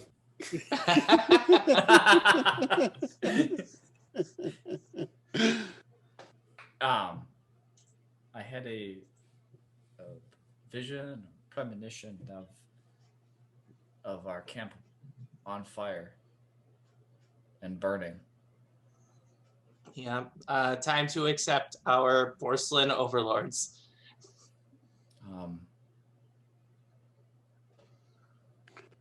And when you saw this, was this like what's going on now? What's going on next week? What's going on 10 years from now? That is not how it works.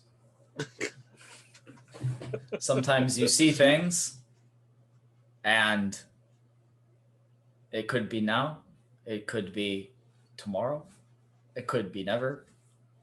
But the fact that I've seen it is concerning. You had a bad dream. Do you need some more milk? This felt like no dream. So what do you recommend?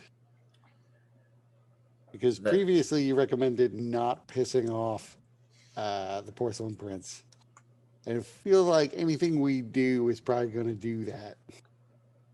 I recommended that we be very careful. No, Very you don't care- know. It's part of the problem. I So rec- why don't we do this? Find a servant. I don't know if the Porcelain Prince sleeps. Doesn't actually seem like he's in any way really all that similar to us. So maybe he doesn't. We will ask for another audience with the Porcelain Prince. We'll tell him that we've changed our mind and we're going to go back in our vehicle, back to our settlement, and that he should follow us in like a week. Time doesn't seem to mean too much to him. So he'll take a week and however much longer time he wants. And we can then tell Markwar that he's coming, but that we don't necessarily know that the trade negotiations are going to go well. And we can arm the fuck out of the camp so that if he shows up with hostile intent, we can blow him out of the sky. Or maybe this is exactly the course of action that leads to the whole settlement being on fire. Who knows?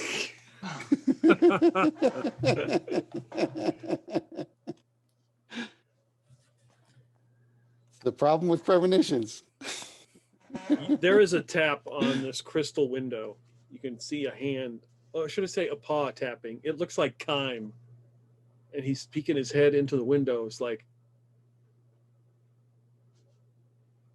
he's on the outside. You can't hear him.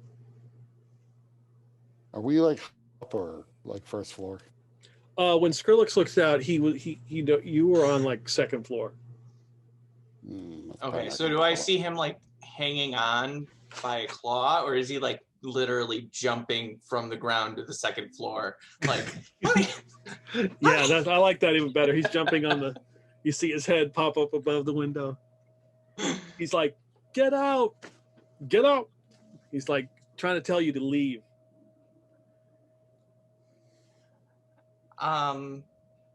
Can we make out the words that he's saying, or is it we just see like arms and his mouth moving? Because like when cats talk, like I don't know if like we would be familiar enough with cat faces and like the enunciation of words. You catch the word "out" and leave. Okay. so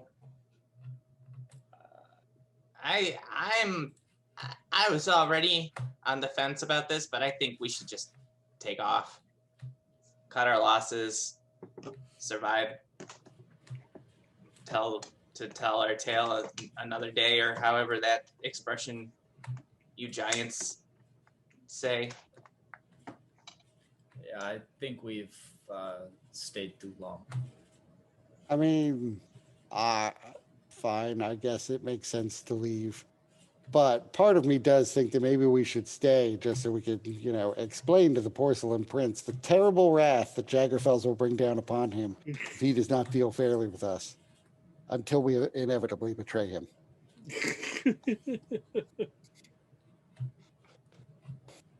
Right, but Jagger Fells isn't here. Right, not yet. I'm completely agree. Maybe we just get out of here. He might go destroy the settlement, but at least we'll still be okay. We can tell Jaggerfowls settlement can be rebuilt. Let's do that. I'm all for that. Nothing important is lost, except Kevin and all the people. Poor Dr. Henry. We could rebuild him. The servant pops in, and he looks over at the window, and like maybe he catches something going above the window, and kind of walks over. I apologize. What? Oh, damn cat lords! And begins to head out of the room.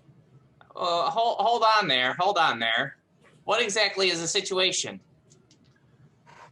Situation is that these cat lords don't need to be pestering those in the palace. No. I'm not talking about that. I'm talking about what's going on with the Porcelain Prince. What's going on with us? What's going on with us being in this room? You are guests of the Porcelain Prince. We're starting to feel a lot less like guests and a lot more like prisoners.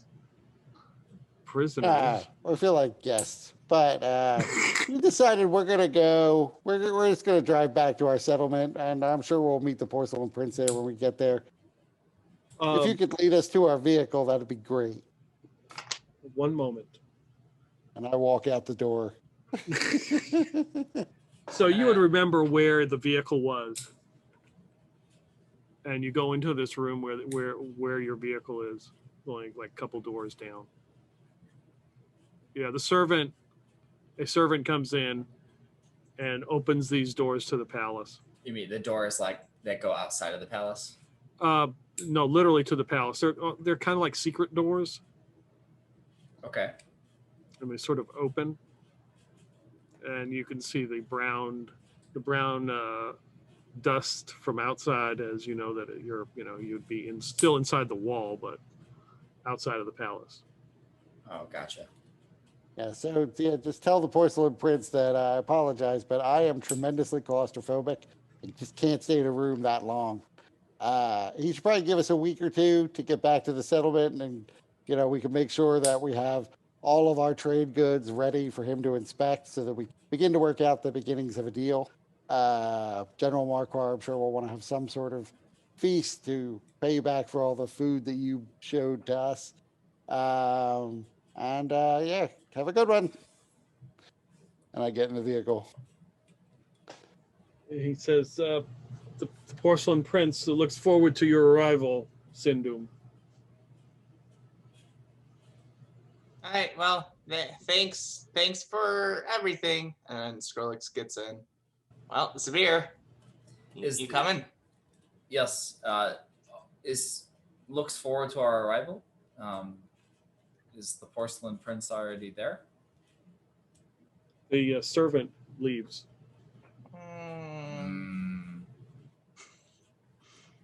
I get in the vehicle. I've got a bad feeling about this. Yep. So as you pull away from the palace and the doors close, Kaim comes running over and jumps onto the vehicle and sticks his head like he's on the roof, and sticks his head in. Does the window down. I think that there's like a sunroof type thing. Oh yeah, even better. He's like knocking on the sunroof. Skrillex will open it, push the button, and it's just really slowly opens. I had a premonition. Yeah, those have been going around. Bad things were about to happen. What did your premonition tell you? That you all vanished, and no one believed me that I had met the Porcelain Prince. Joke's on them now. Yeah, we're out. That's why you were jumping in front of the window and telling us to get out, so that we could tell your friends that you were inside? Part of the reason. I mean, I don't want anything to happen to you. I want to do a notice roll to see if I believe him. 8. Yeah, it was primarily because he, nobody would believe him if he went inside that he basically needs you guys. Press the button and the sunroof closes. It's like, wait, no.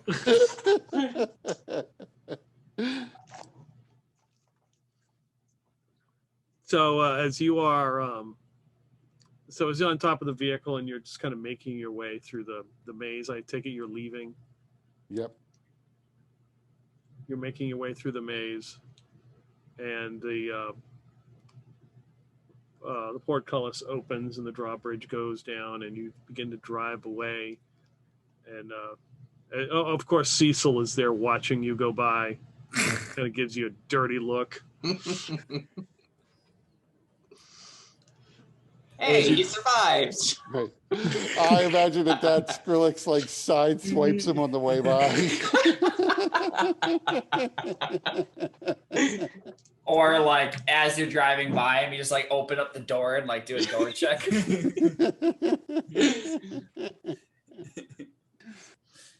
So yeah, you hit him. He manages to avoid falling into the moat. And as you cross the drawbridge, in the rear view, you just see a blink, a poof of smoke, and the palace has vanished. Including like the whole maze and all where the cat lords were. No, that is all still there. Like the wall that went around it and those tents and everything are still there, but the palace itself is gone. So that's not weird or shocking at all. Yeah, I don't think I like telepaths. Is similar to what would happen if we displeased, or at least if we. That's similar to what I saw in an alternate future. Well, we made it out of the palace. Let's see if the bridge is still there. And if the bridge is still there, hope that they don't want to point their or their giant artillery shells at us. So you're driving away. Yep. Down the obvious road to the bridge. Yes, down obvious road. Kime is still attached to the vehicle. That's fine.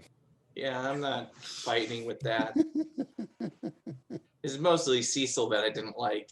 He's just a bit too pushy. So you drive far enough away, and as the sky behind you changes to the beige dreariness, and you make your way closer to the bridge, you can see the soldiers begin to line up. And both of the shacks, the doors, the top doors open, and the anti-aircraft guns come out. And we can stop right there. Well, shit. I mean, maybe that's just the protocol. Maybe. And we just have to like talk our way past them. Yeah, you guys can do that. I'm going to have a new character ready just in case. I'm not feeling confident going up against anti-aircraft artillery. Serpentine.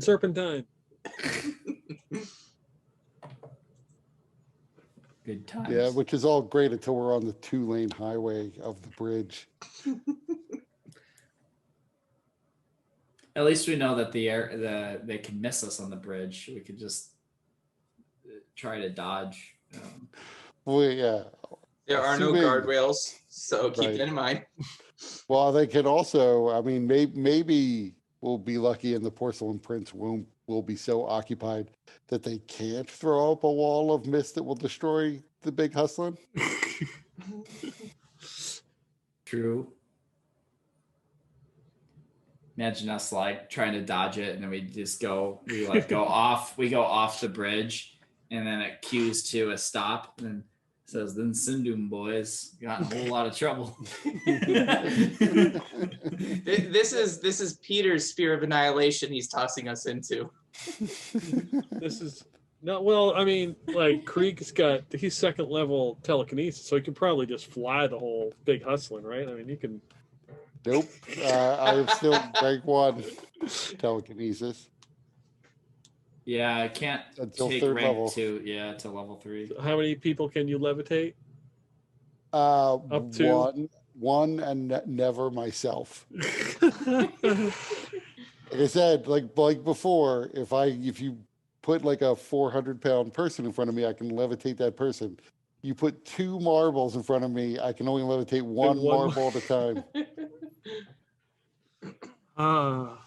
But I keep trying. Damn you, Diamond Quartz. Right. I've never seen the videotape set. Yep, there you go. See, episode 17. 2 marbles at once. That was on the part of the actually a mini series, like a spin-off that he did. 2 marbles, 1 psychic.